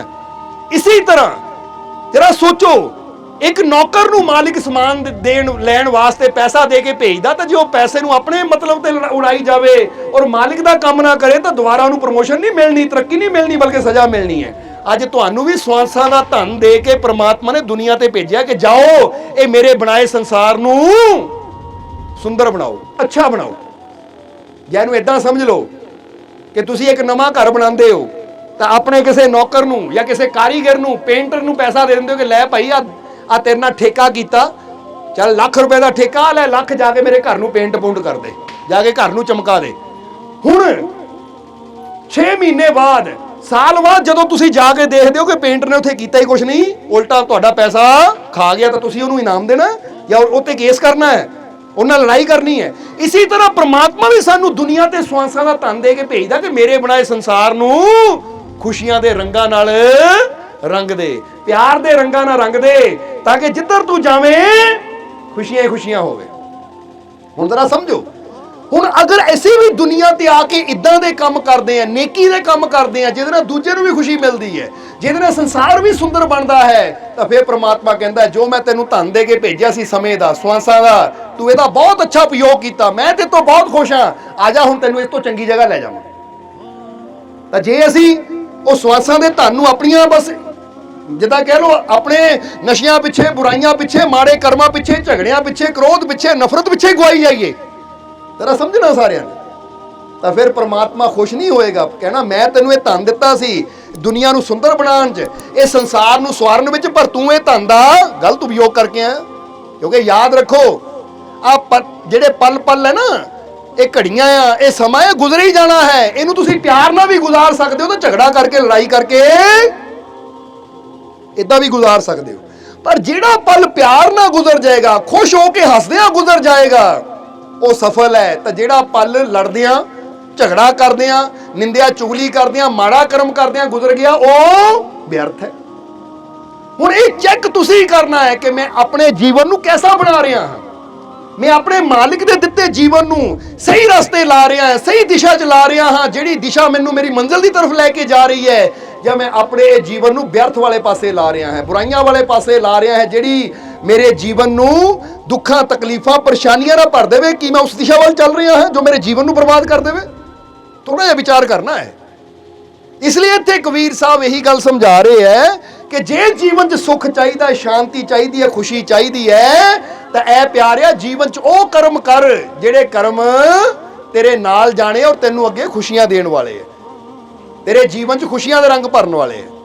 इहनूं इदां समझ लो जिद्दां एक थोड़ी जी मिसाल दे के समझाइए कि एक पेंटर है, वो पेंटर को एक कागज का टुकड़ा है, यानी एक कागज है, हुण ओहदे कोल रंग भी है, कागज भी है। हुण वो पेंटर उस कागज के उपर एक तस्वीर बनाता है। जदों तस्वीर बनाता है तो तस्वीर एक भूत दी बना दिंदा है, एक डरावनी तस्वीर बना दिंदा है। वो इन्नी डरावनी तस्वीर है कि जिन्हों भी दिखाता है, बच्चों को दिखाता बच्चे डर जाते हैं, बड़ियां को दिखाता बड़े डर जाते हैं। क्या कितनी खतरनाक तस्वीर है, कितनी भयानक तस्वीर है, बोलो समझते हो कि नहीं। फिर एक दूजा पेंटर है, ਉਹਦੇ को भी कागज का टुकड़ा है, ਉਹਦੇ को भी रंग है, फिर वो भी एक तस्वीर बनाता है। वो तस्वीर बनाता है इन्नी सुंदर फुल्लां दी, बगीचे दी, पेड़ां दी, एक इंद्रधनुष दी, वो इन्नी सुंदर तस्वीर बनाता कि जेड़ा भी ਉਹਨੂੰ देखदा है वो खुश हो जाता है, वो हस पैंदा कि बड़ी प्यारी तस्वीर है। जिद्दां तुसीं देखदे हो ना, कई डायरैक्टर या प्रोड्यूसर फिल्म इदां दी बनाते हैं जिन्होंने देख के बंदा हसदा है कि बड़ी कॉमेडी फिल्म है, तो कई इदां दी फिल्म बनाते हैं जिहड़ी हॉरर हुंदी, बंदा देख के डर जाता है, तो कई इन्नी सैड बना दिंदे हैं कि जिन्होंने देख के बंदा रोण ही लग जाता है। हुंदा कि नहीं? कदी डरावनी फिल्म देखी है, हासे वाली देखी है? हुण फिल्म उही है, यानी पर्दा उही है, पर जिद्दां दा वो फिल्म बनाता है ना डायरैक्टर या प्रोड्यूसर, कि डरावनी बनाता तो बंदा डर जाता है, कॉमेडी बनाता तो बंदा हसदा है। बस इसी तरह जिद्दां दस्सिया कि वो पेंटर दे कोल कागज है, रंग भी है, हुण वो चाहे तो इदां दी तस्वीर बना सकता है जिहदे नाल लोकी डरदे फिरन, तो चाहे तो इदां दी तस्वीर बना सकता कि देख के लोकी खुश होण, हसन, मुस्कुराण। समझदे हो कि नहीं? हुण जरा गौर करो, ये क्यों मिसाल दी कि तुहानू भी परमात्मा ने जिंदगी रूपी कागज दिता है और तुहाडे हाथ करनी दे ब्रश और रंग है। हुणे तुसी देखना है कि मैं अपनी करनी ऐसी बनानी है कि जिन्हों देख के लोग डरते फिरन, या मैं अपनी करनी ऐसी बनानी, अपना जीवन ऐसा बनाना जिन्हों देख के लोग खुश हो जान। समझदे हो कि नहीं? क्योंकि कई बार देखते हो ना तुसी, कईयां ने अपनी जिंदगी इन्नी डरानी बनाई हुंदी है ना कि जदों घर च दाखिल हुंदा है, आ गया हुण हस्सिओ ना कोई, हुण बोलिओ ना कोई, मेरा डांट पैनी है। वो न्याणे चुप करके सहम के बह जाते, अपने डैडी मोरे बोल भी नहीं पाते। इसका मतलब है डैडी ने अपने जीवन को हॉरर बनाया होया है कि इन्ना डर पैदा किया होया कि बच्चे हस भी ना सकन, खेल भी ना सकन। मजा आंदा उस जिंदगी का जिथे बच्चे बाप दे कोल ना हस सकन, बच्चे अपनी मां दे कोल ना हस सकन। हालांकि माता पिता नूं की चाहिदा है, जरा गौर करना। असीं अपने जीवन की गल दसदे हां कि असीं छोटे हुंदे सी, छोटे हुंदे सी, तकरीबन साडी 9-10 साल की उम्र होनी है। सानू अज भी घटना याद है कि मम्मी जी हुणी यानी बीबी हजूर साडे वास्ते दुध लैके आए। समझदे हो कि नहीं? असीं दुध का गिलास रखिया, कहंदे बेटा पी ला। वो कुदरती साडा हथ वज्जा ना, बीबी हजूर चले गए, वो दुध का गिलास डुल गया थल्ले, जमीन ते डुल गया। जदों डुल गया बीबी हजूर वापस आए, कहंदे ओहो दुध डुल गया। यही क्या? हाँ। कहंदे हुण बेटा जे खेलण नूं दिल करदा ना खेल ला, जिन्ना खेलना फिर साफ तो मैं कर ही देना है। समझदे हो कि नहीं? यानी बच्चों को होंदा कि हथ पैर मार देना, कोई चीज़ डोल के करते या कुछ, असी वो वाकई ही वो दुध नूं देख के असी देखते रहे, हसते रहे। कभी इदां लाइन खिंचीए दुध ऐनू चल जाए, जिद्दां हुंदा तुसीं देखदे हो ना कि ऐं खिंच दो ना पानी, किते पानी लगा ऐं खिंच दो, मगर मगर उंगली दे तुरिया रहिंदा। वो जिधर नीवापन हुंदा इदां ही। असी दुध ना काफ़ी देर इदां दा उंगलियां मार के खेडते रहे। जदों काफ़ी देर हो गई तो बीबी हजूर कहंदे खेल लिया? यही क्या? हाँ। कहंदे चल फिर उहनूं साफ करिए। यही क्या मम्मी जी तुसीं डांटिया क्यों नहीं? कहंदे बेटा दुध तैनूं पीण नूं दित्ता सी, हुण डुल गया, पी तां तूं सकदा नहीं सी। मैं क्या पी तां सकदा नहीं, तेरे खेलण दे काम आ जावे, कुछ तां मेरे बच्चे दा फायदा होवे। समझ आ रही साडी गल? हुण इत्थे असीं कहंदे बीबी हजूर दी सोच किड्डी उच्ची कि बच्चा पी नहीं सकिया, चलो डुल गया, हुण डुल गया, नुकसान तां हो गया पर कोई तां फायदा, किसी तरह दा खुशी मिले। पर हुण किते माता पिता इदां दे हुंदे है कि बच्चे कोलों कोई चीज़ टुट जावे, हुण चीज़ तां टुट गई है, हुण उन्हां ने काम भी इदां दे करने, चपेड़ा भी इदां दियां मारनियां कि बच्चे दा दिल भी तोड़ के रख देना। वो भाई चीज़ तां टुट गई, दोबारा ठीक हो जानी है। हुण तुसीं चपेड़ा मार के, गालां कढ के, दबके मार के उहदा बेचारा मासूम दिल जिहा वो भी तोड़ दिंदे हो। हालांकि बच्चे तो चीज़ अचानक नहीं टुटदी, जिद्दां कह लो कि जान के नहीं टुटदी, कई बार अचानक वो चीज़ बच्चे हथों फिसल गई या कुछ हो गया वो गई। जिहदा जानबूझ के किहदा दिल करदा है, किसी दिल करदा मैं अपनी गड्डी ठोक लवां किते, कहंदे अचानक एक्सीडेंट हो गया, अचानक आ नुकसान हो गया, चाहता कोई नहीं हुंदा। हुण असीं ये देखना है कि साडी जिंदगी दी तस्वीर कि वो इंद्रधनुष वाली है कि जिन्हों देख के सारियां नूं खुशी मिलती है, ਜਾਂ ਅਸੀਂ ਆਪਣੀ ਜ਼ਿੰਦਗੀ ਨੂੰ ਭੂਤਾਂ ਵਾਲੀ ਬਣਾਇਆ ਕਿ ਦੇਖ ਕੇ ਬੰਦਾ ਡਰ ਜਾਵੇ। ਹੁਣ ਕਿਹੜੇ ਮਾਤਾ ਪਿਤਾ ਭੂਤਾਂ ਵਾਲੀ ਜ਼ਿੰਦਗੀ ਜੀ ਰਹੇ ਕਿ ਜਿਹਨੂੰ ਦੇਖ ਕੇ ਨਿਆਣੇ ਜਾਂ ਪਰਿਵਾਰ ਦੇ ਮੈਂਬਰ ਸਹਿਮ ਜਾਂਦੇ ਆ, ਕਿਉਂਕਿ ਕਈ ਤਾਂ ਪਤੀ ਵੀ ਇਦਾਂ ਦੇ ਹੁੰਦੇ ਆ, ਜੇ ਆ ਜਾਣ ਹੁਣ ਹੱਸਣਾ ਨਹੀਂ, ਡਰ, ਇੰਨਾ ਡਰ ਕਿ ਔਰਤ ਬੋਲ ਨਹੀਂ ਸਕਦੀ, ਹੱਸ ਨਹੀਂ ਸਕਦੀ। ਹੌਰਰ ਜ਼ਿੰਦਗੀ, ਭੂਤਾਂ ਵਾਲੀ ਜ਼ਿੰਦਗੀ ਜੀ ਰਿਹਾ। ਹੁਣ ਜਿਹੜਾ ਜੀਂਦੇ ਜੀ ਬੰਦੇ ਨੂੰ ਡਰਾ ਰਿਹਾ ਹੈ, ਤਾਂ ਯਾਦ ਰੱਖੋ ਜਿਹੜਾ ਜੀਂਦੇ ਜੀ ਨਿਆਣਿਆਂ ਨੂੰ ਬੰਦੇ ਨੂੰ ਡਰਾ ਰਿਹਾ, ਮਰਨ ਤੋਂ ਬਾਅਦ ਜਿੰਨੇ ਮੰਤਰ ਮਰਜ਼ੀ ਪੜੀ ਜਾਓ, ਜਿੱਥੇ ਮਰਜ਼ੀ ਗੰਗਾ ਝੱਡੀਆਂ ਪਾਈ ਜਾਓ, ਉਹਨਾਂ ਡਰਾਣਾ ਹੀ ਹੈ ਲੋਕਾਂ ਨੂੰ। ਕਿਉਂਕਿ ਜਿਹੜਾ ਜੀਂਦੇ ਜੀ ਡਰਾਉਂਦਾ ਹੈ, ਮਰਨ ਤੋਂ ਬਾਅਦ ਮੁਕਤੀ ਕਿੱਥੋਂ ਮਿਲਣੀ ਉਹਨੂੰ? ਮਿਲ ਜਾਣੀ ਮੁਕਤੀ। ਜਿਹੜਾ ਜੀਂਦੇ ਜੀ ਡਰਾਉਂਦਾ ਹੈ, ਮਰਨ ਤੋਂ ਬਾਅਦ ਤਾਂ ਉਹਨਾਂ ਜ਼ਿਆਦਾ ਡਰਾਣਾ ਹੈ, ਭੂਤ ਬਣ ਕੇ। ਇਸ ਲਈ ਜਿਹੜਾ ਜੀਂਦੇ ਜੀ ਲੋਕਾਂ ਨੂੰ ਖੁਸ਼ ਰੱਖਦਾ ਹੈ, ਜਿਹੜਾ ਜੀਂਦੇ ਜੀ ਦੂਜਿਆਂ ਦੀ ਫਿਕਰ ਕਰਦਾ ਹੈ, ਯਾਦ ਰੱਖੋ ਬੇਸ਼ੱਕ ਉਹਦੇ ਤੋਂ ਕੋਈ ਮੰਤਰ ਨਾ ਪੜੋ, ਬੇਸ਼ੱਕ ਉਹਦੀਆਂ ਹੱਡੀਆਂ ਗੰਗਾ 'ਚ ਪਾਣ ਦੀ ਵੇ ਕਿਤੇ ਨਹਿਰ 'ਚ ਪਾ ਦਿਓ, ਉਹਨੂੰ ਮੁਕਤੀ ਮਿਲ ਹੀ ਜਾਣੀ ਹੈ। ਕਿਉਂਕਿ ਜਿਹੜਾ ਜੀਂਦੇ ਜੀ ਲੋਕਾਂ ਨੂੰ ਖੁਸ਼ ਰੱਖਦਾ ਹੈ, ਉਹ ਤੋਂ ਰੱਬ ਖੁਸ਼ ਹੁੰਦਾ ਹੈ, ਔਰ ਜੇ ਤੋਂ ਰੱਬ ਖੁਸ਼ ਹੁੰਦਾ ਹੈ, ਉਹਨੂੰ ਮੁਕਤੀ ਵੀ ਮਿਲ ਜਾਂਦੀ ਹੈ। ਅੱਜ ਬੰਦਾ ਕਰਦਾ ਕੀ ਹੈ? ਜੀਂਦੇ ਜੀ ਨੱਕ 'ਚ ਦਮ ਕਰਕੇ ਰੱਖਣਾ, ਆਪਣੇ ਪਰਿਵਾਰ ਦੇ, ਆਪਣੇ ਫੈਮਿਲੀ ਮੈਂਬਰਾਂ ਦੇ ਨੱਕ 'ਚ ਦਮ ਕਰਕੇ ਰੱਖਣਾ ਹੈ, ਕੋਈ ਖੁਸ਼ੀ ਨਹੀਂ ਦੇਣੀ। ਮਰਨ ਤੋਂ ਬਾਅਦ ਹੱਡੀਆਂ ਗੰਗਾ 'ਚ ਪਾ ਦਿਓ, ਫਲਾਨੀ ਜਗ੍ਹਾ ਪੂਜਾ ਕਰ ਦਿਓ, ਫਿਰ ਮੁਕਤੀ ਮਿਲ। ਉਹ ਤੈਨੂੰ ਨਹੀਂ ਮੁਕਤੀ ਮਿਲਣੀ ਭਾਈ। ਜਿੱਦਾਂ ਇਹ ਤੇਰੇ ਕੰਮ ਹੈ ਨਾ, ਜੀਂਦੇ ਜੀ ਤੂੰ ਦੁੱਖ ਦਿੱਤੇ ਲੋਕਾਂ ਨੂੰ, ਇਹਨਾਂ ਮੁਕਤੀ ਨਹੀਂ ਮਿਲਣੀ। ਕਿਉਂਕਿ ਮੁਕਤੀ ਪੂਜਾ ਨਾਲ ਨਹੀਂ ਮਿਲਦੀ, ਮੁਕਤੀ ਗੰਗਾ 'ਚ ਹੱਡੀਆਂ ਪਾਉਣ ਨਾਲ ਨਹੀਂ ਮਿਲਦੀ। ਮੁਕਤੀ ਮਿਲਦੀ ਹੈ ਸਾਡੇ ਅੱਛੇ ਕਰਮਾਂ ਦੇ ਨਾਲ, ਸਾਡੀ ਅੱਛੀ ਕਰਨੀ ਦੇ ਨਾਲ। ਆਪਣੀ ਅੱਛੀ ਕਰਨੀ ਤੇ ਜ਼ੋਰ ਦੇਣਾ ਪੈਣਾ ਹੈ ਸਾਨੂੰ, ਆਪਣੇ ਅੱਛੇ ਕਰਮਾਂ ਤੇ ਜ਼ੋਰ ਦੇਣਾ ਪੈਣਾ ਸਾਨੂੰ, ਫਿਰ ਸਾਨੂੰ ਮੁਕਤੀ ਮਿਲਣੀ ਹੈ। ਹੋਰ ਚਾਹੇ ਨਮਾਜ਼ਾਂ ਪੜ੍ਹ ਲਓ, ਹੱਜ ਕਰ ਲਓ, ਤੀਰਥ ਯਾਤਰਾ ਕਰ ਲਓ, ਕਿਤੇ ਵੀ ਬੰਦਾ ਚੱਕਰ ਲਾਈ ਜਾਵੇ, ਜੇ ਸਾਡੀ ਕਰਨੀ ਅੱਛੀ ਨਹੀਂ ਹੈ ਤਾਂ ਸਭ ਕੁਝ ਵਿਅਰਥ ਹੈ। ਆਪਣੇ ਜੀਵਨ ਨੂੰ ਬਿਹਤਰ ਬਣਾਉਣ ਵਾਸਤੇ ਸਾਨੂੰ ਪ੍ਰਮਾਤਮਾ ਨੇ ਦੁਨੀਆ ਤੇ ਭੇਜਿਆ ਹੈ। ਇਸ ਲਈ ਤੁਸੀਂ ਚੈੱਕ ਕਰਨਾ ਹੈ ਕਿ ਜ਼ਿੰਦਗੀ ਦੇ ਕਾਗਜ਼ ਤੇ ਮੈਂ ਕਿੱਦਾਂ ਰੰਗ ਭਰਨੇ ਆ, ਕਿਹੜੇ ਕਰਮਾਂ ਦੇ ਰੰਗ ਭਰਨੇ ਆ, ਤਾਂ ਕਿ ਮੇਰਾ ਜੀਵਨ ਸੁੰਦਰ ਬਣੇ ਜਾਂ ਮੇਰਾ ਜੀਵਨ ਡਰਾਣਾ ਬਣੇ, ਦੂਜੇ ਨੂੰ ਦੁੱਖ ਦੇਣ ਵਾਲਾ ਬਣੇ, ਦੂਜੇ ਨੂੰ ਤਕਲੀਫ ਦੇਣ ਵਾਲਾ ਬਣੇ, ਦੂਜੇ ਨੂੰ ਪੀੜਾ ਦੇਣ ਵਾਲਾ ਜੀਵਨ ਬਣਦਾ ਹੈ। ਤਾਂ ਫਿਰ ਅਸੀਂ ਸਮਝ ਲਓ ਉਹ ਚਿੱਤਰਕਾਰ ਹੈ ਜਿਹੜਾ ਡਰਾਣੀ ਤਸਵੀਰ ਬਣਾਈਏ, ਸਾਰੇ ਡਰਦੇ ਫਿਰਦੇ ਆ। ਤਾਂ ਜੇ ਅਸੀਂ ਆਪਣੇ ਜੀਵਨ 'ਚ ਅੱਛਾਈ ਕਰਦੇ ਆ, ਆਪ ਵੀ ਖੁਸ਼ ਰਹਿੰਦੇ ਆ, ਦੂਜਿਆਂ ਨੂੰ ਵੀ ਖੁਸ਼ ਰੱਖਦੇ ਆ, ਤਾਂ ਫਿਰ ਅਸੀਂ ਆਪਣੇ ਜੀਵਨ ਦੇ ਕਾਗਜ਼ ਤੇ ਇਦਾਂ ਦੇ ਰੰਗ ਭਰੇ ਆ ਕਿ ਸਾਡਾ ਜੀਵਨ ਇੰਦਰ ਧਨੁਸ਼ ਵਾਲਾ। ਸਾਡਾ ਜੀਵਨ ਉਹ ਹੈ ਕਿ ਜਿਹਨੂੰ ਦੇਖ ਕੇ ਲੋਕ ਖੁਸ਼ੀ ਨਾਲ ਭਰ ਜਾਂਦੇ ਆ।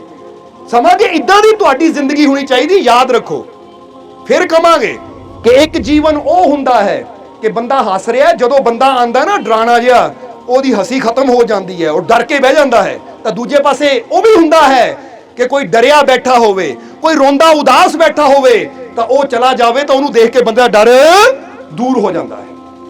ਸਮਝਦੇ ਹੋ ਕਿ? ਇਸ ਲਈ ਅਸੀਂ ਕਹਾਂਗੇ ਸ਼ੁਕਰ ਹੈ ਉਸ ਮਾਲਿਕ ਦਾ ਕਿ ਉਹਨਾਂ ਸਾਨੂੰ ਇਦਾਂ ਦੀ ਜ਼ਿੰਦਗੀ ਦਿੱਤੀ ਹੈ ਕਿ ਕਿਤੇ ਕੋਈ ਡਰਿਆ ਹੋਵੇ, ਉਦਾਸ ਹੋਵੇ, ਜਿੱਦਾਂ ਹੀ ਅਸੀਂ ਉਹਨੂੰ ਮਿਲੀਦਾ ਨਾਲ ਹੀ ਉਹਦਾ ਡਰ ਦੂਰ ਹੋ ਗਿਆ। ਮਾਲਕ ਆ ਗਏ, ਹੁਣ ਕਾਹਦਾ ਡਰ? ਸਮਝਦੇ ਹੋ ਕਿ?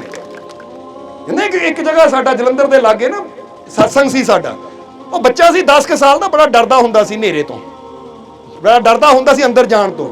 ਜਦੋਂ ਅਸੀਂ ਉੱਥੇ ਪਹੁੰਚੇ ਤਾਂ ਪਰਿਵਾਰ ਨੂੰ ਮਿਲੇ, ਤਾਂ ਪਰਿਵਾਰ ਦੇ ਮੈਂਬਰਾਂ ਨੇ ਕਿਹਾ ਮਾਲਕੋ 10 ਕੁ ਸਾਲ ਦੀ ਉਮਰ, ਡਰਦਾ ਬਹੁਤ ਹੈ। ਇਹ ਬੁਲਾਇਆ, ਹੱਥ ਉਹਦੇ ਸਿਰ ਤੇ ਰੱਖਿਆ, ਇਹ ਕਿਹਾ ਬੇਟਾ ਡਰ ਲੱਗਦਾ? ਕਹਿੰਦਾ ਜੀ ਹੁਣ ਨਹੀਂ ਲੱਗਦਾ। ਇਹ ਕਿਹਾ ਜਾਓ ਚੀਜ਼ ਚੱਕ ਕੇ ਲਿਆ ਕਮਰੇ ਚੋਂ, ਨਾਲ ਹੀ ਦੂਜਾ ਕਮਰਾ ਸੀ, ਦੌੜ ਕੇ ਗਿਆ ਚੱਕ ਕੇ ਲਿਆ। ਇਹ ਕਿਹਾ ਹੁਣ ਡਰ ਨਹੀਂ ਲੱਗਾ? ਕਹਿੰਦਾ ਹੁਣ ਮਾਲਕ ਆ ਗਏ, ਹੁਣ ਮੇਰਾ ਡਰ ਖਤਮ ਹੋ ਗਿਆ। ਹੁਣ 10 ਸਾਲ ਦਾ ਬੱਚਾ ਇਹ ਸਮਝਦਾ ਹੈ।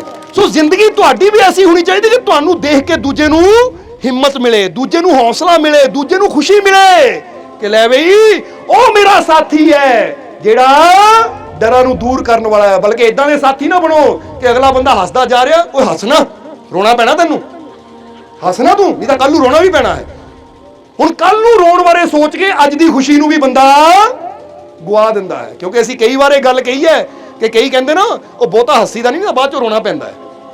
ਹੁਣ ਜਿਹੜਾ ਬੰਦਾ ਕਹਿੰਦਾ ਨਾ ਬਹੁਤਾ ਹੱਸੀ ਦਾ ਨਹੀਂ ਬਾਅਦ ਚੋਂ ਰੋਣਾ ਪੈਂਦਾ, ਇਹਦਾ ਮਤਲਬ ਉਹਦਾ ਧਿਆਨ ਹੈ ਹੀ ਰੋਣ ਤੇ।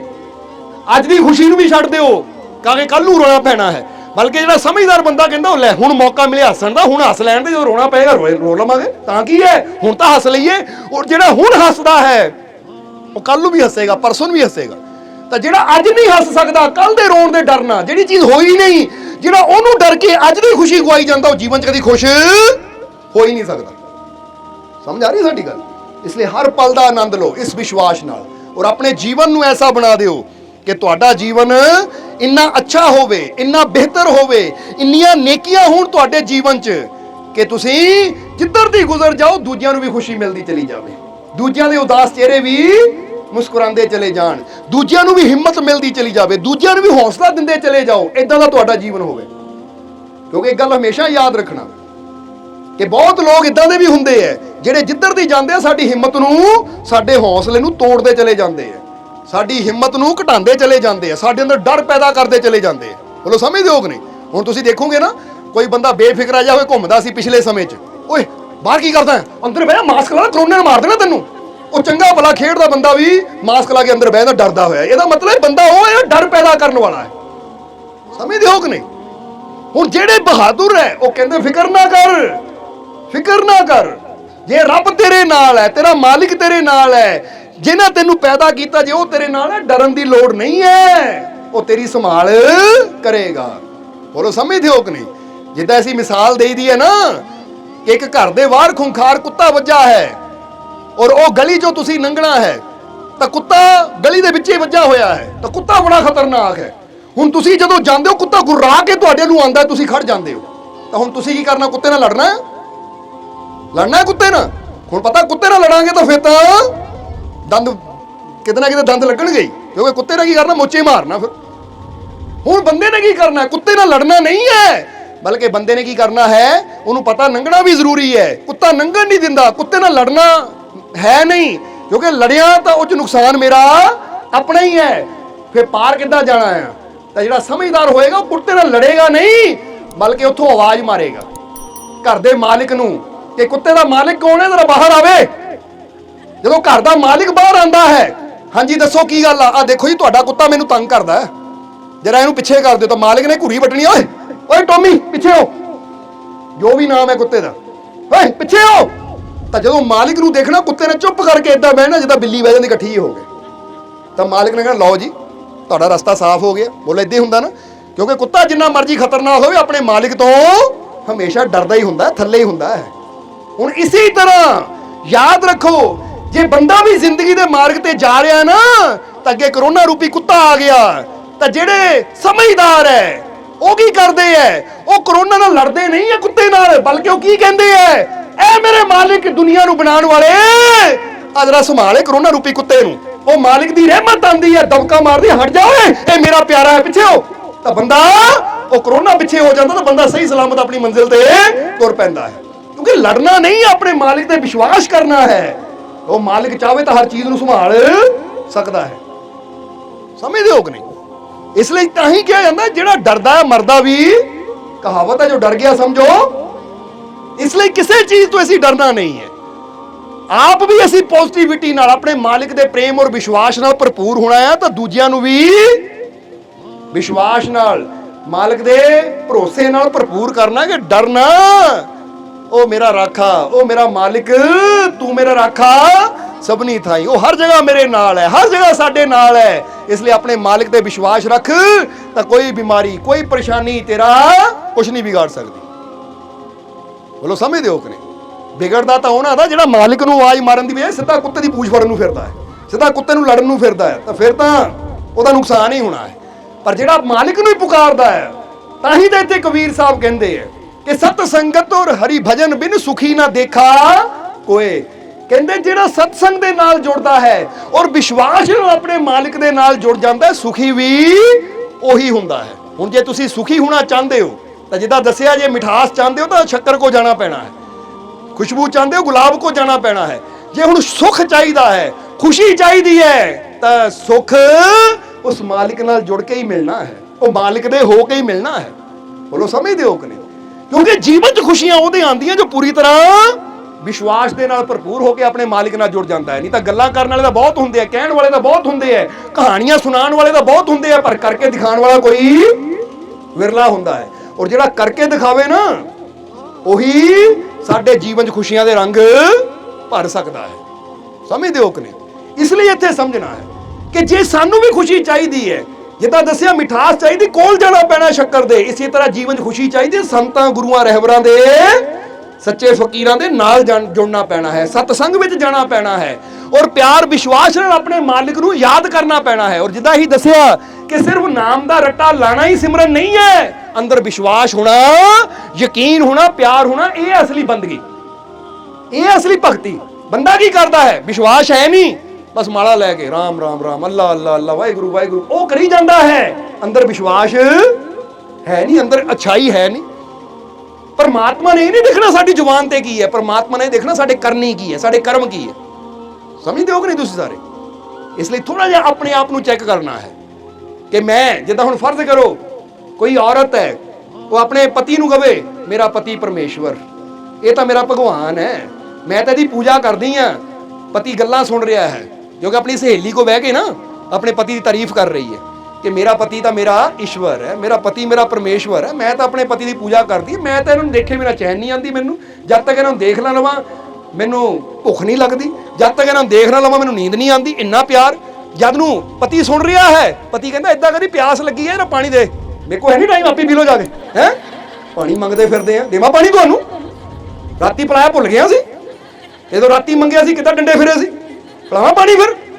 पति सोचदा कमाल दी गल, मैं तो परमेश्वर, परमेश्वर नूं इदां, मैं तो भगवान है, मैनूं देख के पूजा करती है, भुख लगती है इनू, और मैनूं देख के नींद आती है। सहेलियां कोल तो बड़े भगवान इदां, मेरे पति इदां, मेरा परमेश्वर इदां, हुण पानी मंग लिया गिलास दिंदी नहीं पानी दा, काहदी पत्नी है इदां? पति खुश होएगा कि तारीफां तो बड़ियां जुबान तो करी जाती है, मेरा पति ये, मेरा पति वो, तो जो काम की लोड़ है यानी जरूरत है वो कीता ही नहीं, रोटी देनी नहीं।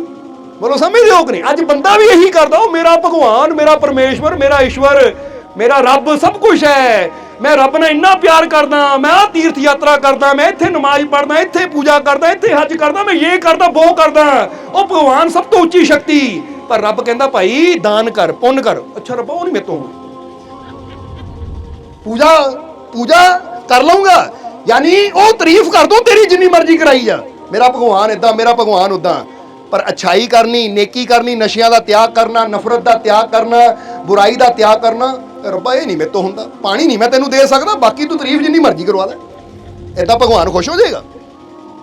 अज यही बंदे की हालत है। सो भगवान वो मालिक भी कहते बोल ना करके दिखा, क्योंकि करके दिखाण वाले ਉਹਦੇ प्यारे ਹੁੰਦੇ, बोलण ਨੂੰ ਤਾਂ ਜਿਹੜਾ ਮਰਜੀ, ਤੁਸੀਂ भी कई बार बोलिया होएगा तेरी खातर ਤਾਂ जान भी दे दूं, इन्ना प्यार करदा मैं, हो जाता कि नहीं? तो अंदरों कई बार दिल तो करता गले घुट के नहीं मार दे, मैं दुखी किया है ना मैंने, बाहरों का बंदा बहुत कुछ कह दिंदा है, तू मेरी जान है, तू मेरा ये है, तेरी खातर ये कर दूं, पर अंदरों कितना कितने बंदे को पता होता है। बोलो समझते हो कि नहीं? ये समझना जरा सारे ने, क्योंकि यही गल तो समझने वाली है। जिदा कहते हो लकड़हारे की कहानी सुनी है तुसी, कि लकड़हारा ना अपनी कुल्हाड़ी लैके पेड़ ते कट रहा सी, कुल्हाड़ी नाल लकड़ा, ओदी अचानक कुल्हाड़ी नदी च गिर गई। सुनी है किने किने सुनी है? अच्छा फिर की होया सी जदों कुल्हाड़ी नदी च गिरी? कहते जो कुल्हाड़ी नदी च गिरी तो अंदरों निकलिया नदी का देवता, लकड़हारा रो रहा सी, नदी का देवता निकलिया, हाँ भाई क्यों रो रहा है जी, मेरी कुल्हाड़ी नदी च गिर गई है, मैं बड़ा गरीब है, ਉਹੀ मेरी जीवन का सहारा सी, ਉਹਦੇ ਨਾਲ ਲੱਕੜਾਂ ਵੱਢ ਕੇ ਵੇਚਦਾ ਹੁੰਦਾ ਸੀ ਤਾਂ ਕਾਰੋਬਾਰ ਚੱਲਦਾ ਸੀ, ਮੇਰਾ परिवार पलदा सी। ਕਹਿੰਦੇ देवता ने देखिया, तरस आया, गया पहला सोने की कुल्हाड़ी लियांदी, पुछया तेरी है, उन्हें किया नहीं, फिर वो दोबारा गया, फिर किहड़ी लियांदी, चांदी की लियांदी, कहंदे ये तेरी है, वो कहंदा नहीं, फिर तीजी बार गया, ਉਹਦੀ कुल्हाड़ी लोहे की लियांदी ਜਿਹੜੀ ਉਹਦੀ ਸੀ, ਕਹਿੰਦੇ तेरी है, वो कहंदा हाँ मेरी है, उन्हें तिन्ने ਉਹਨੂੰ देतियां, ਲੈ सोना भी तेरा, चांदी भी तेरी, क्योंकि तू सच बोलिया। ਹੁਣ ਇੱਥੇ ਤੱਕ ਕਹਾਣੀ ਸਾਰਿਆਂ ਨੇ ਸੁਣੀ ਹੈ, ਪਰ ਅੱਗੇ ਥੋੜੀ ਜਿਹੀ ਬਣਾਈ ਹੈ ਅਸੀਂ, ਉਹ ਵੀ ਸੁਣਾ ਦਈਏ ਕਿ ਇੱਕ ਦਿਨ ਉਹੀ ਲੱਕੜਹਾਰਾ ਆਪਣੀ ਪਤਨੀ ਨਾਲ ਜਾ ਰਿਹਾ ਨਦੀ ਦੇ ਕਿਨਾਰੇ, ਜਦੋਂ ਪਤਨੀ ਨਾਲ ਜਾ ਰਿਹਾ ਹੈ ਤਾਂ ਅਚਾਨਕ ਪਤਨੀ ਦਾ ਪੈਰ ਫਿਸਲਿਆ, ਉਹ ਨਦੀ 'ਚ ਗਿਰ ਗਈ। ਲੱਕੜਹਾਰਾ ਫੇਰ ਰੋਣ ਲੱਗ ਗਿਆ, ਹਾਏ ਮਰ ਗਿਆ, ਮੇਰੀ ਪਤਨੀ ਚਲੀ ਗਈ, ਹੁਣ ਰੋਟੀਆਂ ਕੌਣ ਬਣਾਊਂ, ਘਰ ਦੀ ਸਫਾਈ ਕੌਣ ਕਰੂੰ। ਜਦੋਂ ਇਦਾਂ ਰੋ ਰਿਹਾ ਹੈ ਤਾਂ ਨਦੀ 'ਚੋਂ ਜਲ ਦਾ ਦੇਵਤਾ ਫੇਰ ਨਿਕਲਿਆ, ਕਹਿੰਦਾ ਹਾਂ ਵੀ ਕੀ ਗੱਲ, ਰੋ ਕਿਉਂ ਰਿਹਾ ਹੈ? ਕਹਿੰਦਾ ਇਹ ਤਾਂ ਉਹੀ ਦੇਵਤਾ ਹੈ ਜਿਹਨਾਂ ਮੈਨੂੰ 3 ਕੁल्हाड़ियां ਦਿੱਤੀਆਂ ਸੀ, मेरी ईमानदारी ना खुश हो गए, मेरी सच्चाई तो खुश हो गए। तो उन्होंने कहा जी मेरी घर वाली गिर गई है, विच मेरी घर वाली गिर गई है, जरा कट जरा ओनू बचा दिओ, जिहदा कुल्हाड़ी दित्ती सी ओनू भी दे दिओ। कहंदे नदी का देवता गया, छाल मारी विच, जदों बाहर आया तो बाहर उहदे नाल हेमा मालिनी, समझदे हो कि नहीं? यानी एक हीरोइन सी, नदी के देवते ने पूछा ये है तेरी घर वाली? कहंदा हाँ जी यही है, दे दिओ। जरा हुण गौर करना, वो नदी का देवता कहता झूठ क्यों बोल रहा है, झूठ क्यों बोल रहा है कि यही है, तेनू भी पता तेरी घर वाली नहीं है, तेनू भी पता है हेमा मालिनी है, हीरोइन है। कहते तुहानू पता, मैनू पुछदे क्यों तुसीं, जो तुहानू पता ही है मेरी घर वाली किहड़ी, सीधी उहनू लियो।